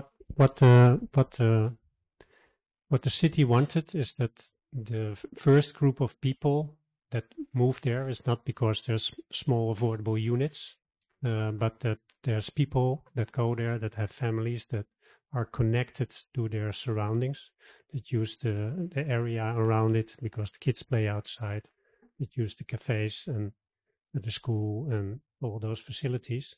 So because the attempt was to start a new community in this new area that did not have a community yet. And in order to kickstart that, we thought it was important to have a bigger variety of people, that a more balanced community. Not as ideal as the corporation, where this family moves in and after a while the kids believe that they can share the space with, sell it to the neighbors, because that doesn't happen. That's the bad thing about private ownership, is that it's very stuck. One of the biggest issues in Holland is that there's so many 150 square meter one family houses where only one or two people live. So the space is completely misused, you could say. And that is only because of private ownership. If it was even a corporation house or a housing company house, they could offer those people a nice smaller apartment and get back that house. But mostly it's privately owned. This whole operation that you saw, that we try to go against by making big blocks instead of all this almost industrialized one family houses that almost all the same, but they just have a little different color. That is basically what the market wants, because they can repeat the repetition, bring down the cost, while the housing prices are decided by the market. The square meter price is market price, but the production price need to be pushed down to make a bigger profit. So the ideal for me is really to go the corporation way in a much wider way. I don't know how they actually, I think that in Austria and Switzerland it's only a much bigger chunk than in Holland, but also limited. I think there's a lot of private ownership there as well. But we do have to rethink that if we want to solve. I mean, I think we easily proved that there's a permanent housing crisis, sort of, always shortage. And there's always different answers, like what you say, that people just start to produce and a very monotonic housing, very limited architectonical and urban qualities. But because of the shortage, they sell. And it's market driven. So they say, okay, yeah, it sells, so it's okay. But we architects and urbanists have to think of the quality. And what you see in the inner city situation, you don't get away with standardization because it never fits.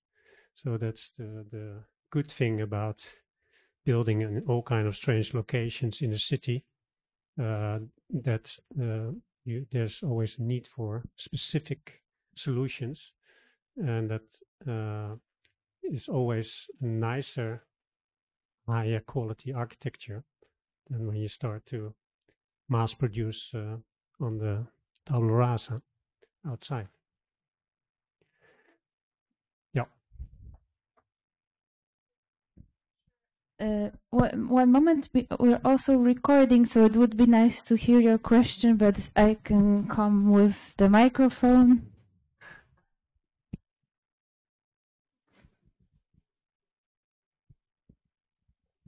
Actually, I have 3 questions. Well, you have the mic. The first one is the culture of having the municipality government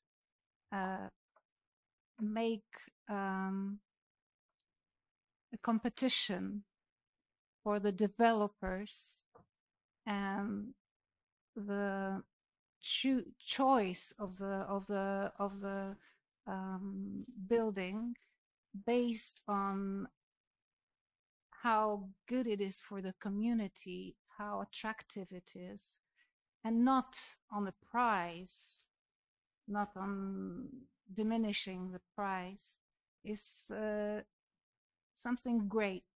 Since when do you have this approach that it is important that the developer companies compete in presenting the building that is best for the community and not the one that you can pull out the most money from it? That's my first question. Yes. Shall we just answer it? Because Okay. otherwise we forget the first question. The rest is very quick.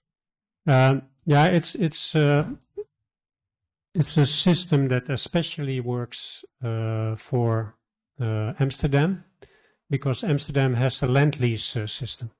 So they rent out the land under buildings. So, and that gives them eternal. Well, it's changing now again, but let's not go into that.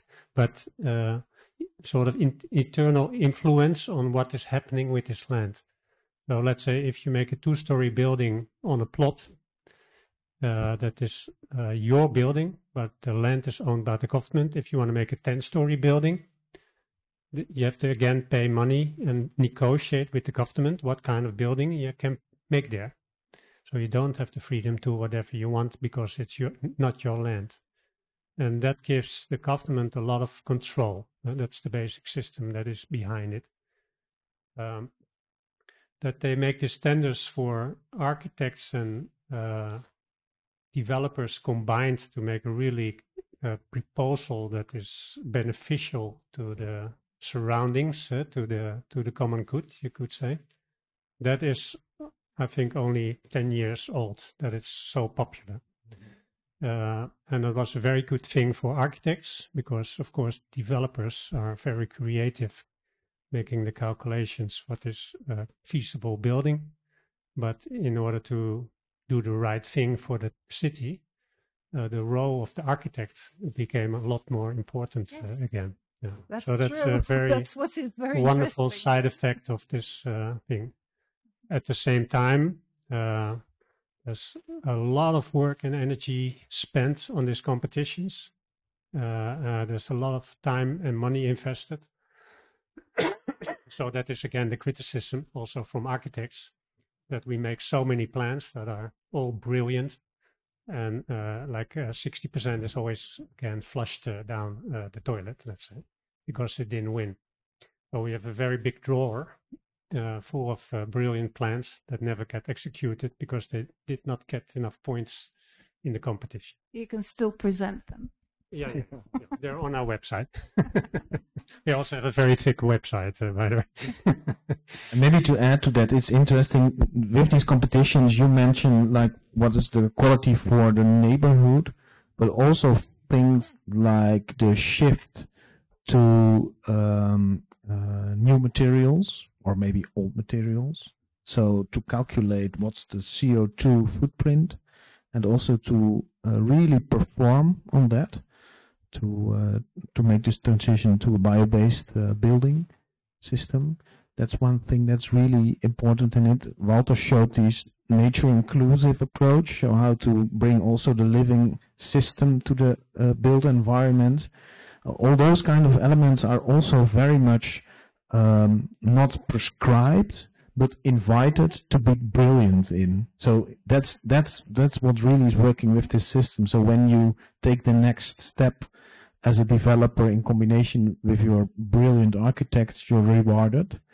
And then it's not only because then it's written like qualitatively, like we would like to have this, but it's also economically it's also done in the price of the land. So the value that is calculated for the land lease is also steering on like what's the outcome that is wished by the city. And I think that's very smart that it has both elements to manipulate the developer to do the good thing. That's interesting. And it helps to develop new places which are not boring and all the same. No. My second question is, this long building that you said that was sold for €1, and then everybody could plan their own houses and buy as much area as they wanted. What happened to the previous tenants?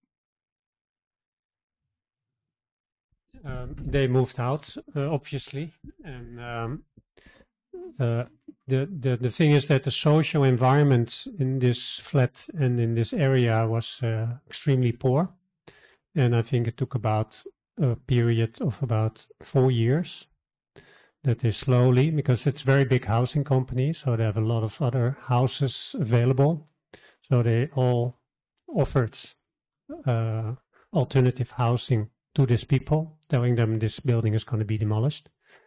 Many of those flats did not make it, so this is not the only one. I think the majority of them was completely broken down and replaced by one-family houses that is very safe environment creating.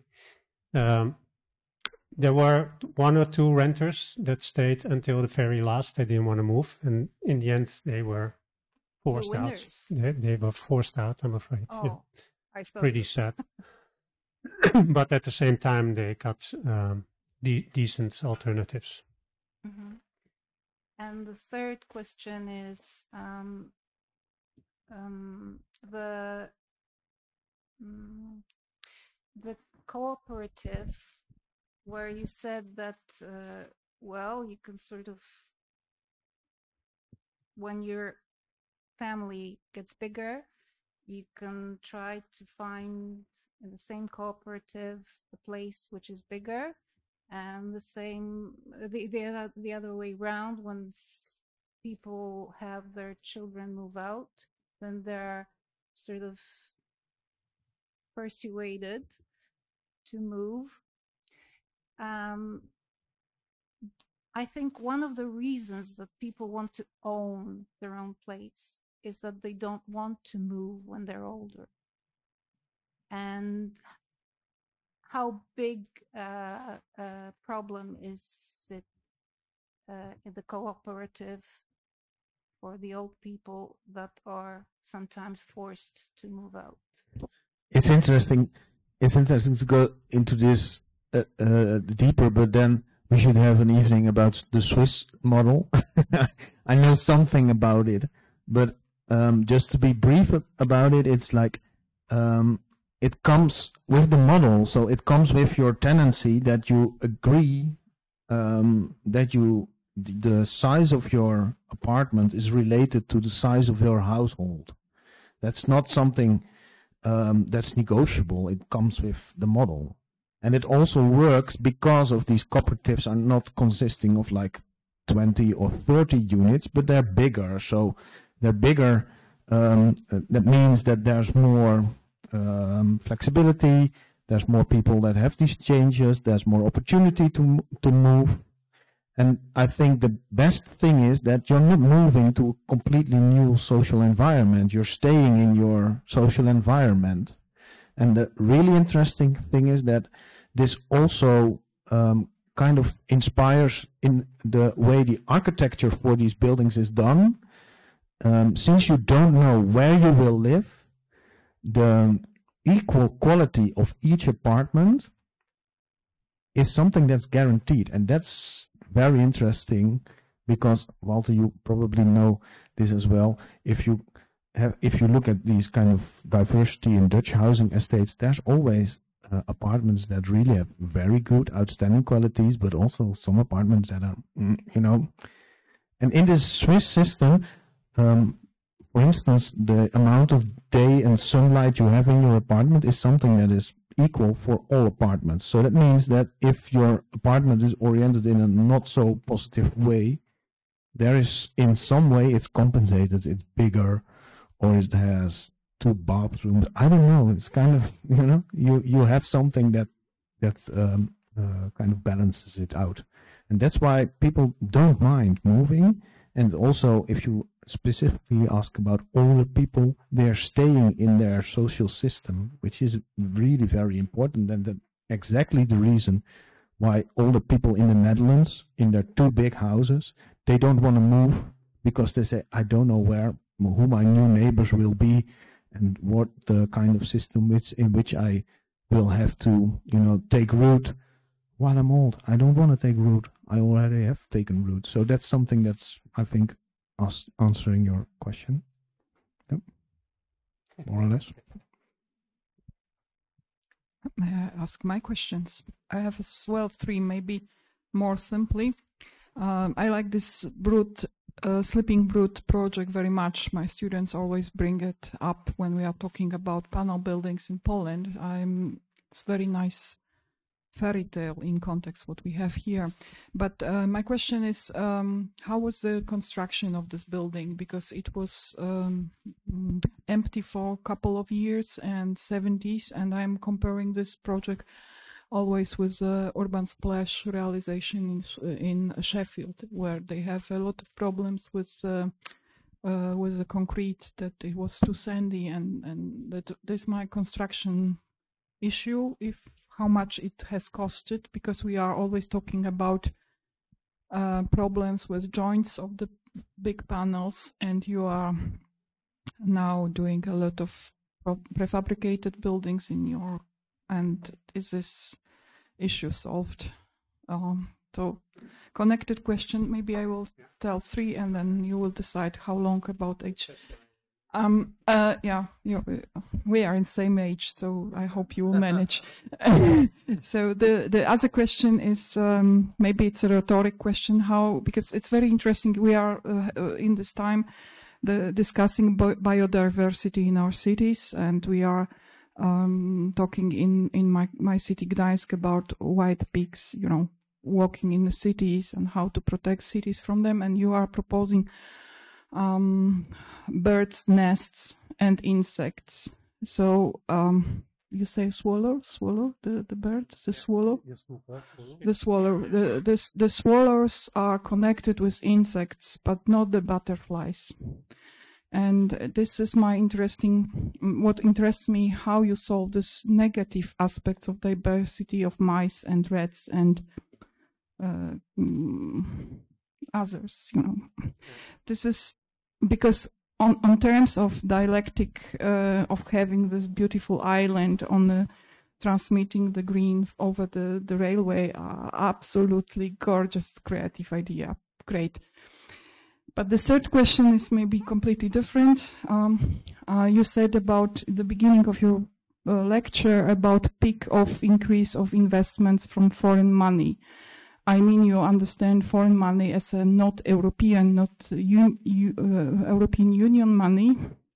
I mean, Ukraine or Russia, or is there any connection with the global situation, political situation diagnosed, and the question how the Netherlands are protecting the market from influx of the speculative money in terms of the housing. I have as well fourth question if there is nothing else. The bonus question. But I don't want to dominate in that way. Do you remember your questions? Yeah. Luckily, there were only two. I am a teacher, so please be, be precise. Yes. Okay. Now, I can say two things about it. The concrete quality of this building was relatively good. So we did not have what we call rotting concrete, we call it. So it's falling apart and the reinforcement is starting to burst out. That was only on some locations and that got mended. No. But let's say the housing company, they make calculations for renovating the whole building into up to standards of now. And they could not make a business case out of it to renovate it. So what we did and what the contractor in the end did was fixing all the concrete, completely cleaning it, putting new glass in all the existing windows. So that saved a lot of money. There was asbestos in the kit and stuff like that. So in the end, I think it was about a 15 million euro project. So you buy for one, you put in 50. But this, what was it? 500 units times 100 was still okay. Not super profitable, but still profitable project for the developer. Of course, the fact that it was doable is that all the individual owners, they start to put in their heating and so we make shafts for them to connect their gas boiler. But all the electricity, everything was done with the hard labor of these people.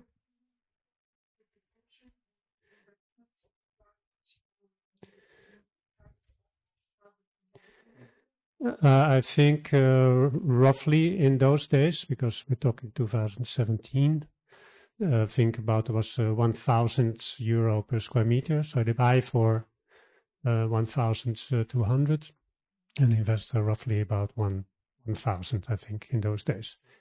Yeah. And then you had for 2,200 in Amsterdam living.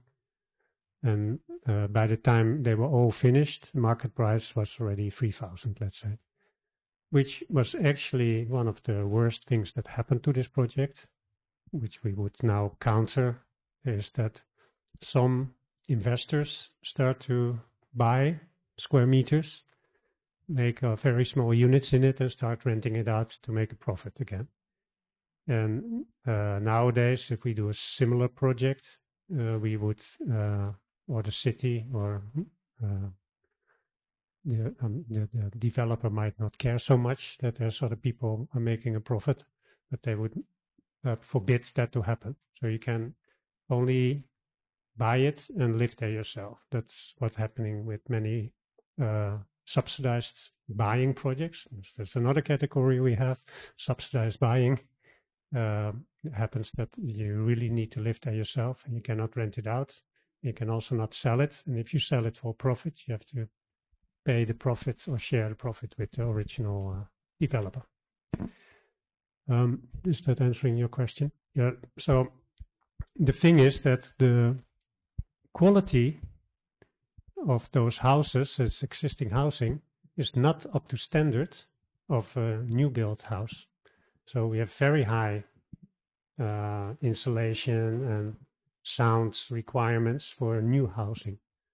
This house, you can still hear your neighbors, like 85% of all houses in Amsterdam.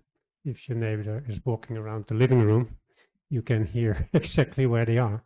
So, but that loosening up those requirements does make a project like this possible. And of course, like I just suggested, now it's fixed, it's all privately owned, and this flexibility is gone for the future, unless you can buy a part of your neighbor's house, of course, but that will not be so easy. Your second question? I got I still have a lot of contact with the people that live in this vertical. It's called the house with all the flower pots, because they have a very vivid community inside the building to deal with the green. And I spoke to one of them a couple of weeks ago, and there was a kind of a panic because the first mouse was running around the flower pot. But that is part of it. And there's also, you know, if you want swift, so the swallow, you need mosquitoes. But that's, how bad is that? So if you have a nice house with a garden and a pond, you also have mosquitoes and mice and rats. And yeah.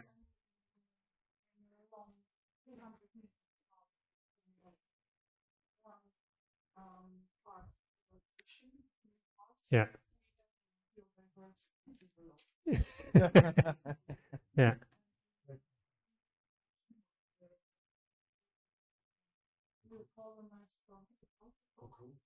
Cockroaches. Yeah.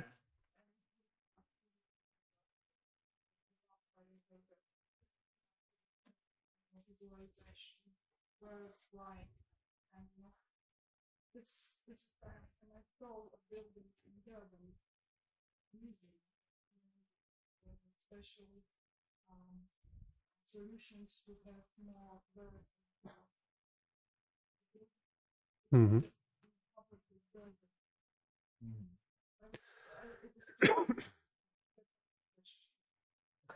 Yeah, no, but the thing is that this kind of buildings, we also together with the green designer, with the landscape designer, we also like to monitor what's going on. First of all, we're not 100% sure if the birds want to live in a building like this. We have the story that the bird sees a building like a rock, so if there's a hole in it, he will make a nest.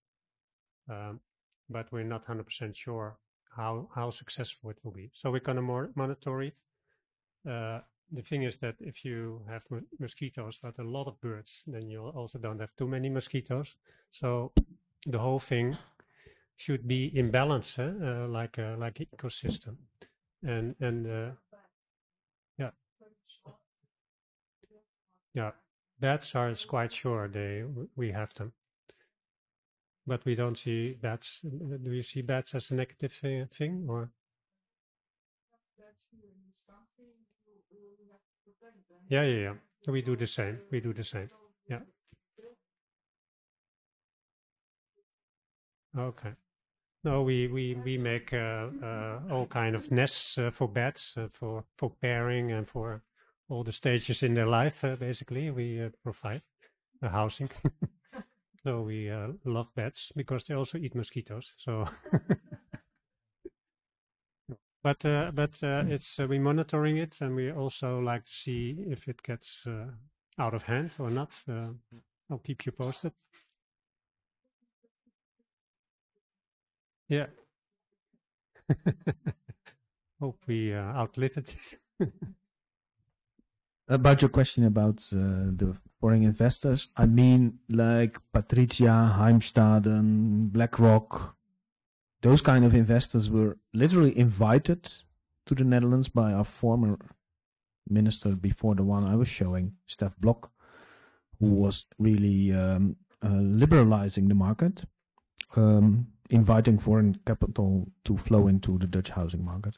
But the guy I was showing, who was really committed to volkshuisvesting, social housing, he did a lot of legislation which mainly went via tax legislation that is pushing these investors out again.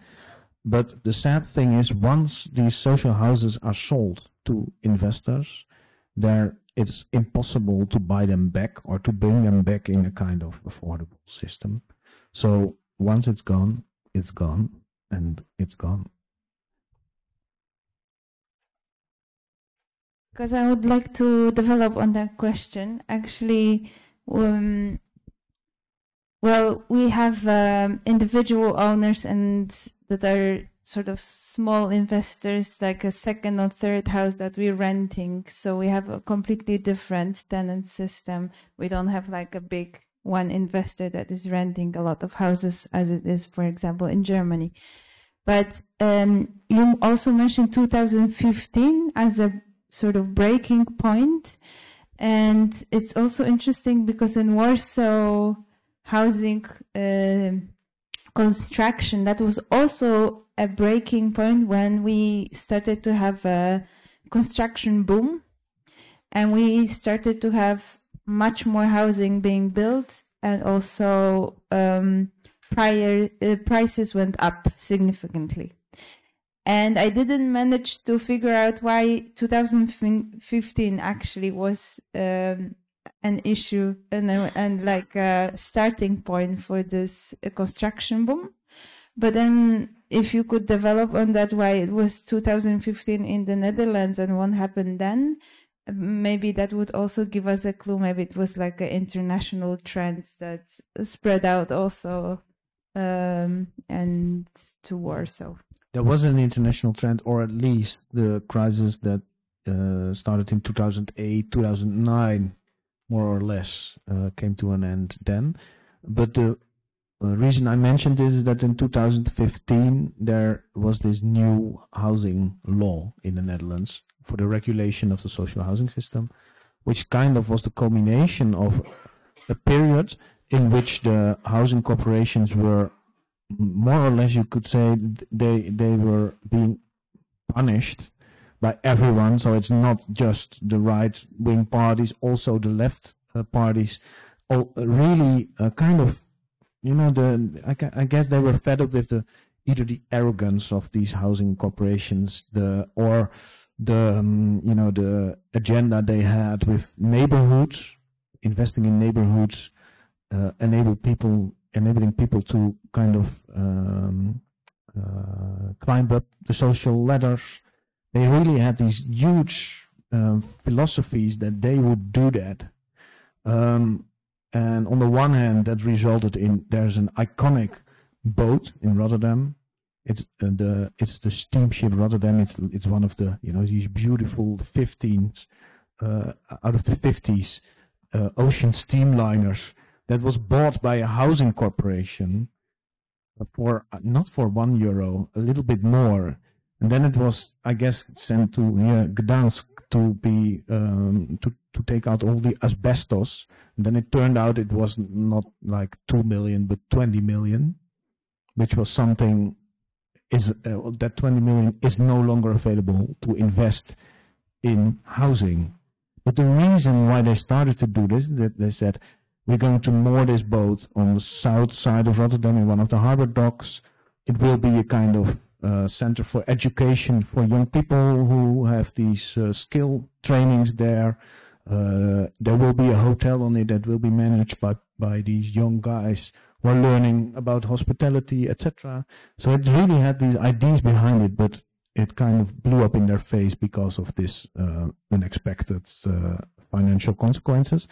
That boat became a kind of, icon on one hand for the way these housing corporations had lost the connection to their primal goal.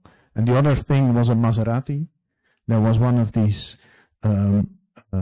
managers from one of the big housing corporations in Amsterdam who was driving a Maserati. This is a strange thing. If you were providing social housing and you're driving around in a Maserati, well, at the same time, they said, we have to provide that we have the best managers we can get, so we must also supply them with the best second or the best things that you get when you get a job next to your salary. So that's the kind of thing that enraged politicians, I think rightfully, but also set up a kind of witch hunt to the housing corporations, because these are two of the many in the Netherlands, and all of them had to really literally bleed up for that and stop building social housing. There are more questions, then you can just raise a hand because... okay, go. Thank you. I'm in possession of a microphone. Thank you. I don't have a question, but I do have an observation. We live right now in a very kind of competitive world, but at the same time, we dream about sustainability as well.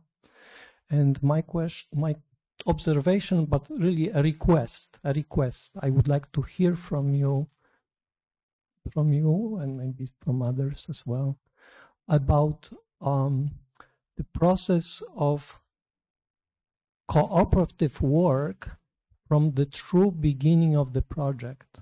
So what I would like to hear, I already did see a lot of optimistic signs, and I do thank you for those. The question is this: when there is a possibility that shows up and is open for proposals, I am curious, if there are situations when a group of people, not just one developer, but group of people with very diverse appreciation of the existence, when they come together and they do create a proposal. So I would like to hear about situations that are from the first moment. How do they come about? So the developers experience is an important one, but I'm also curious in the participatory process, not only in the design participation and the user's participation, but participation from the true beginning, in a sense related a little bit to Christopher Alexander, to the Oregon experiment and those, but not necessarily focusing specifically on this, but primarily on the participation from the beginning, from the true beginning of the sense. So thank you. I can maybe briefly on that. There's a very nice kind of diagram which has two axes. One axis is more private, more collective. The other axis, interesting enough, is more idealistic, more pragmatic. And it's interesting to ask yourself, like, where would I position myself? And it's also interesting to be aware that if you position yourself, there are three other quadrants that are equally valid and have the equal right of, producing their environments. And what I think is really interesting about what you see happening now, for instance, in Amsterdam, we were talking about the developer competitions there.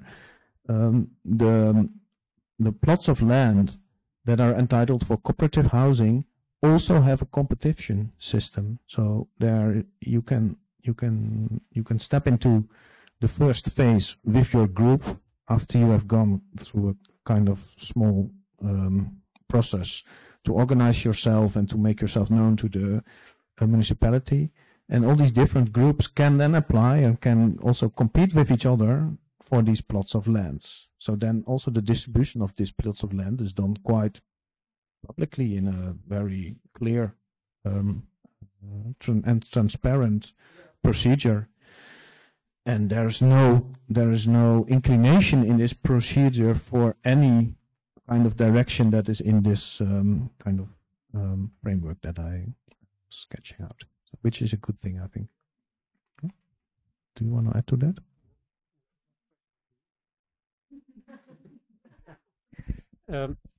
Because I'm very interested in a cooperation, but how do you think we can sort of scale up corporations, let's say? How can you make it more common? I mean, we don't have the abundance of people that have the energy and quality to start it. So or maybe you already did, can you think of a system how more cooperation can emerge and how you can scale up the principle? Because I think that many people, if you ask them in the street, would they like to live in a corporation, and not just for having a reasonable rent, but just for having a sense of community, that 80% might say, yeah, I think that's a good idea. But at the same time, we have very little of it,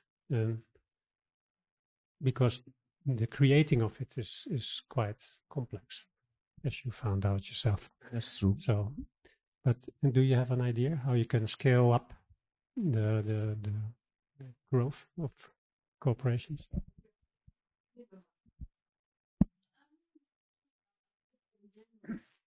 I don't know. Yeah, it could be here as well. Well, let's try in the Netherlands.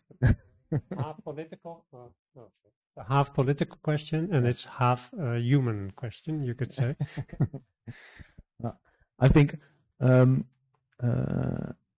currently I'm working on one of the competitions in Amsterdam, on Centrum Eiland, in Amsterdam Eiburg, which is one of the new islands that is on the outskirts of the city, where the city of Amsterdam literally asks for a project of around 110 units, asking for in the first round wat is een sollicitatiebrief? The application letter.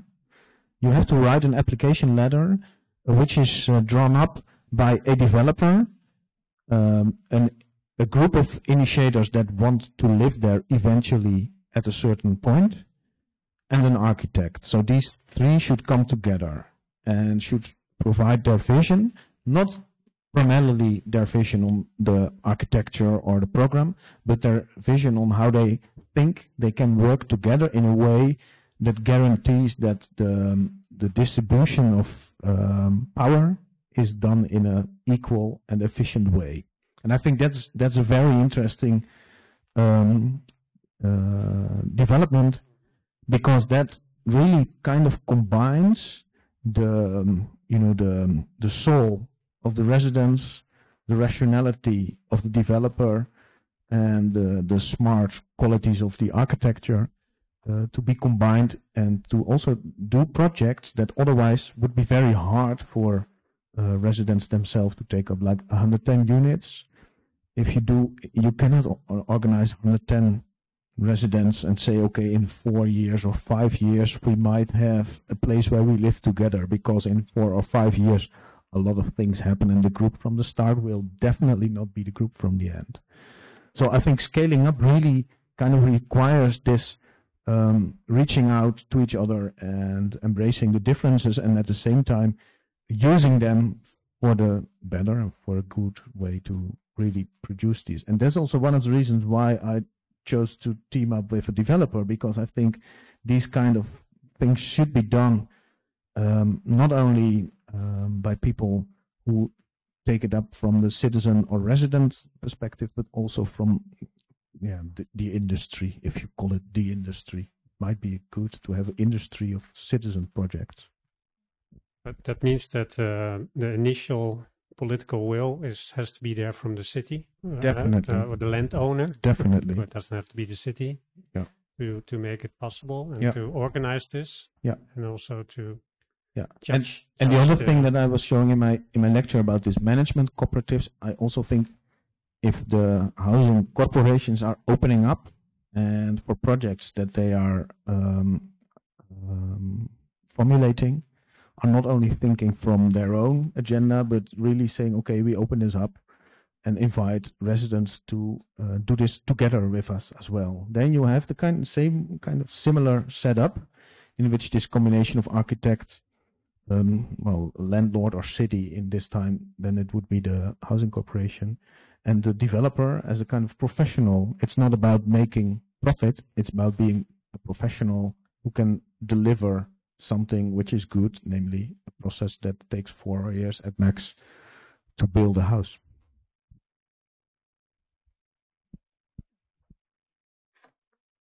So, last words. I'm very happy that you took my job and you're asking each other questions.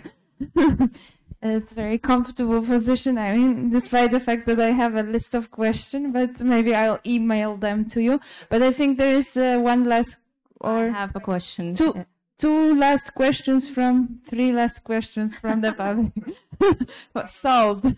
But I have a quick one. So thanks a lot for the presentations tonight. I think my question is more for Walter, but might be for both of you. And it's a little bit more from a different angle, I think. So I do a lot of interior design research in different European countries. And I have the feeling that in the Netherlands, people are more about thinking community and are more about like building good relationships with their neighbors. And it's just like this communal thinking. It's just like very like embedded into the society.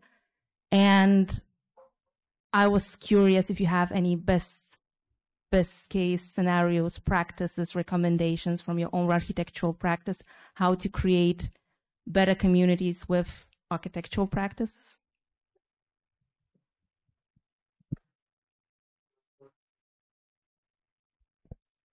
Long way. Yeah, as an architect, you cannot do so much. Thank you for thinking so kindly about the Dutch people. I don't think they're not necessarily super social, more social than other creatures. But as an architect, I do think you have the responsibility to try, because it's not always possible, but try to create spaces in your design where people can comfortably meet. So not too confronting, spontaneous, but there is a possibility that people meet. You should think about that when you design a building or when you design an urban plan, that you have different scale of space where people of different ages can sort of hang out comfortably and meet each other. And that we see as our task. And we also, I mean, as an architect, buildings take in space and they use up a lot of CO2, so they're very polluting. So you should try that every building that you design tries to give something back to community. And so we have a lot of buildings that have like, they have to have a blind facade, but then we try to make a playing object out of it so people can actually still use it, although they have this stupid building without windows in their neighborhood, but then you can actually still use it. So that's, I think, is the task of a designer, architect, and urbanist to think about buildings and things that take in space, that actually consume space, to try to give something back. And in the process, you help people to interact doing that. About together, I know what projects in housing construction made with in Zurich with architects Switzerland and Netherlands. I know now what projects in Zurich. Yeah, housing constructions. Are there any projects in Zurich that are made by Dutch architects, or together Switzerland architects and architects of Netherlands? What? No, common projects. Yeah. In cooperation, Netherlands and Switzerland. Yes. I know.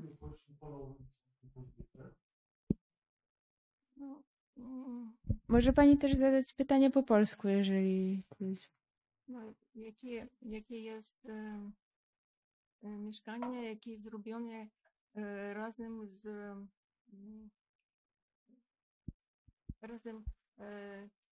Niderlandzki architekt i Switzerland. I think that during the lecture, whether there was any projects that were done collectively by Dutch and Swiss architects, but I think realize what is the project that you realize. but Swiss architects building in the Netherlands or Dutch architects building in Switzerland? In Zurich. In Zurich. Zurich. I think Zurich was more shown as an example where there are housing cooperatives, that they have this sort of model of housing. In housing construction. Yeah, so there are some projects that are cooperative projects built by housing cooperatives, but they are designed and built by architects from Switzerland. Cooperative. Yeah. But in general, Zurich has, I think, 17% of all housing is cooperative housing. But it's built and designed usually by Swiss architects. Usually?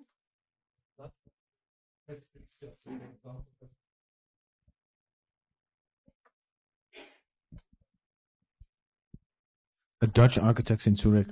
There are Dutch architects working in Zurich, you know, at the ETH, and there are a lot of offices that are really interesting for Dutch architects to work at. But I don't know of Dutch architects that have won competitions in Zurich.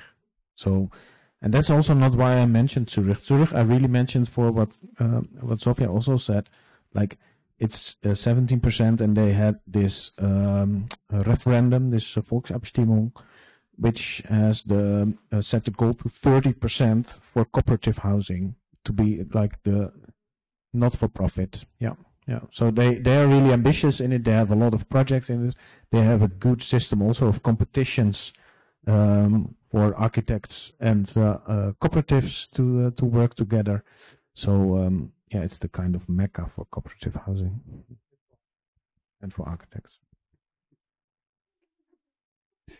We also have a project from Zurich which is shown downstairs as a cooperative housing, but okay, yeah. Can I?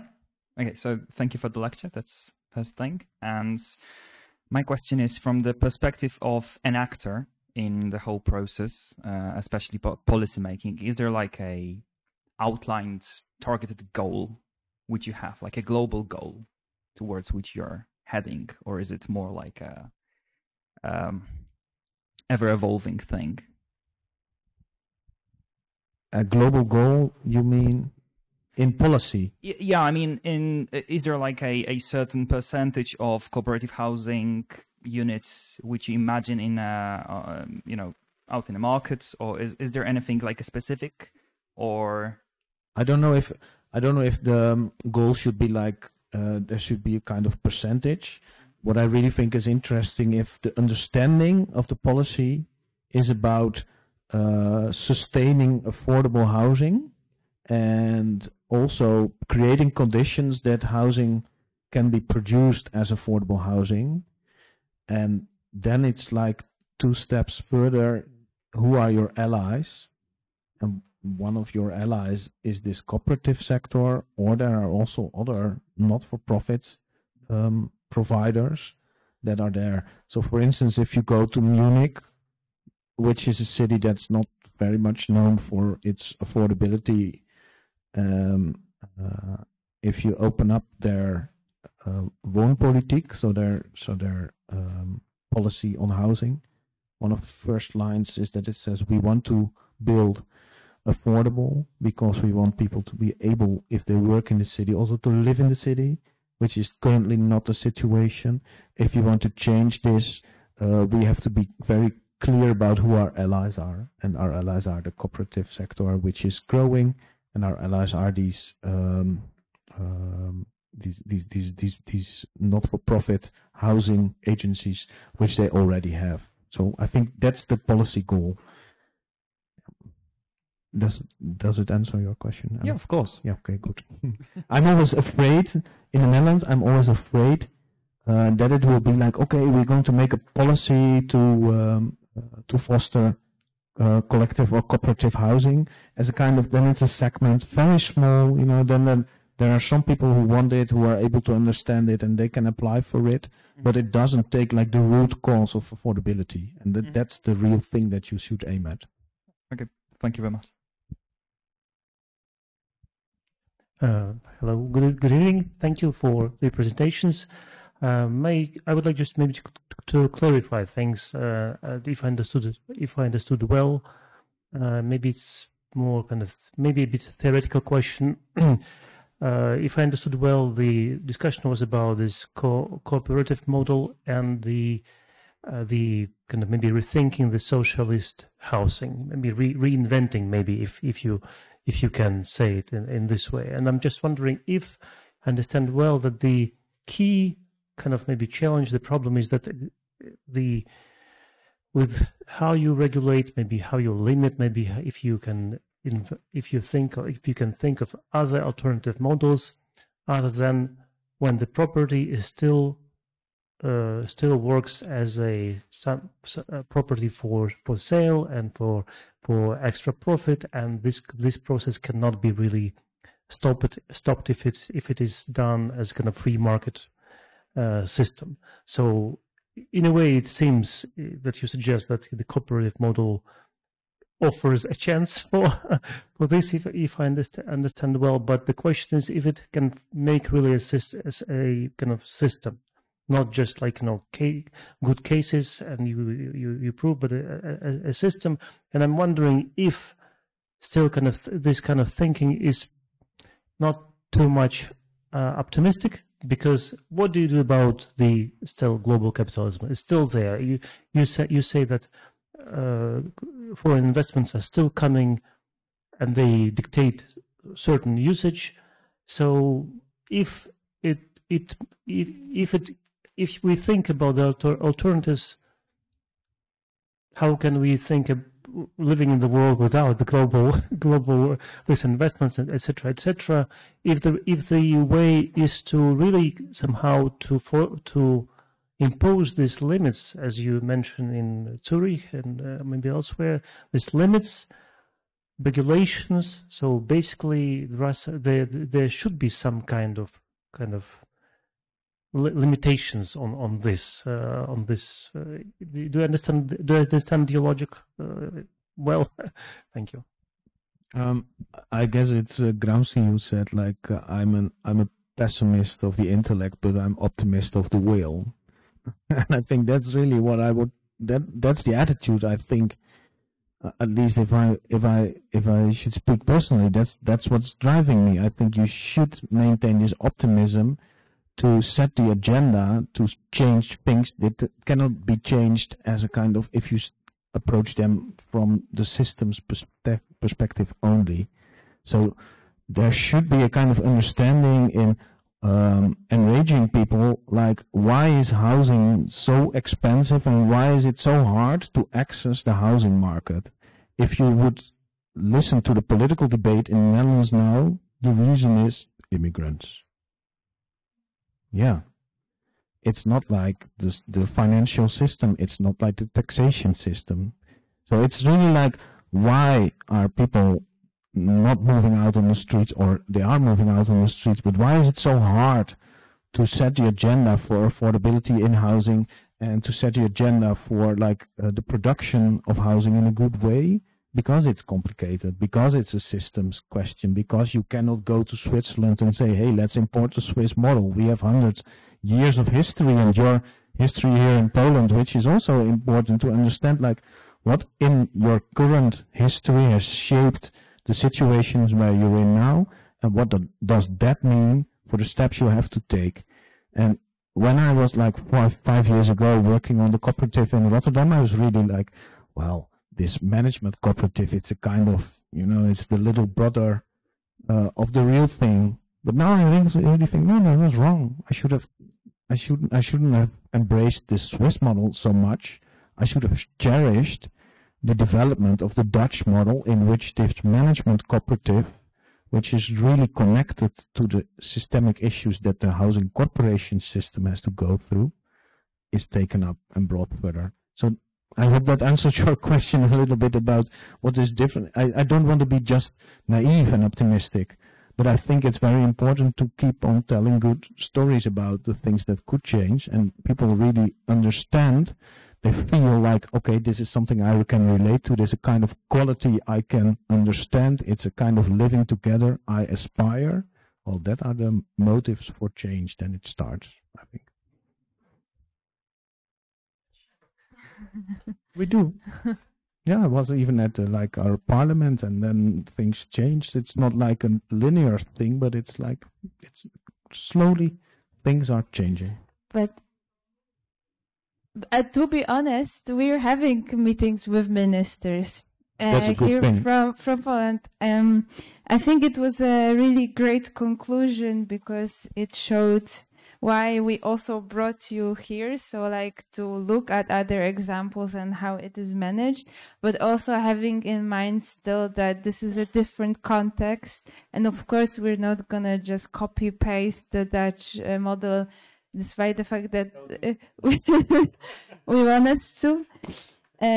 So it was a great conclusion in that. And my other conclusion from your presentation and from the discussion is that we need to defend also the housing and the models that we have, but because we're constantly battling the privatization, of course, we experienced that very hardly in the 90s, but even the new models that are being introduced, we have to find sustainable solutions that would defend the commons, that defends the social aspects of the housing.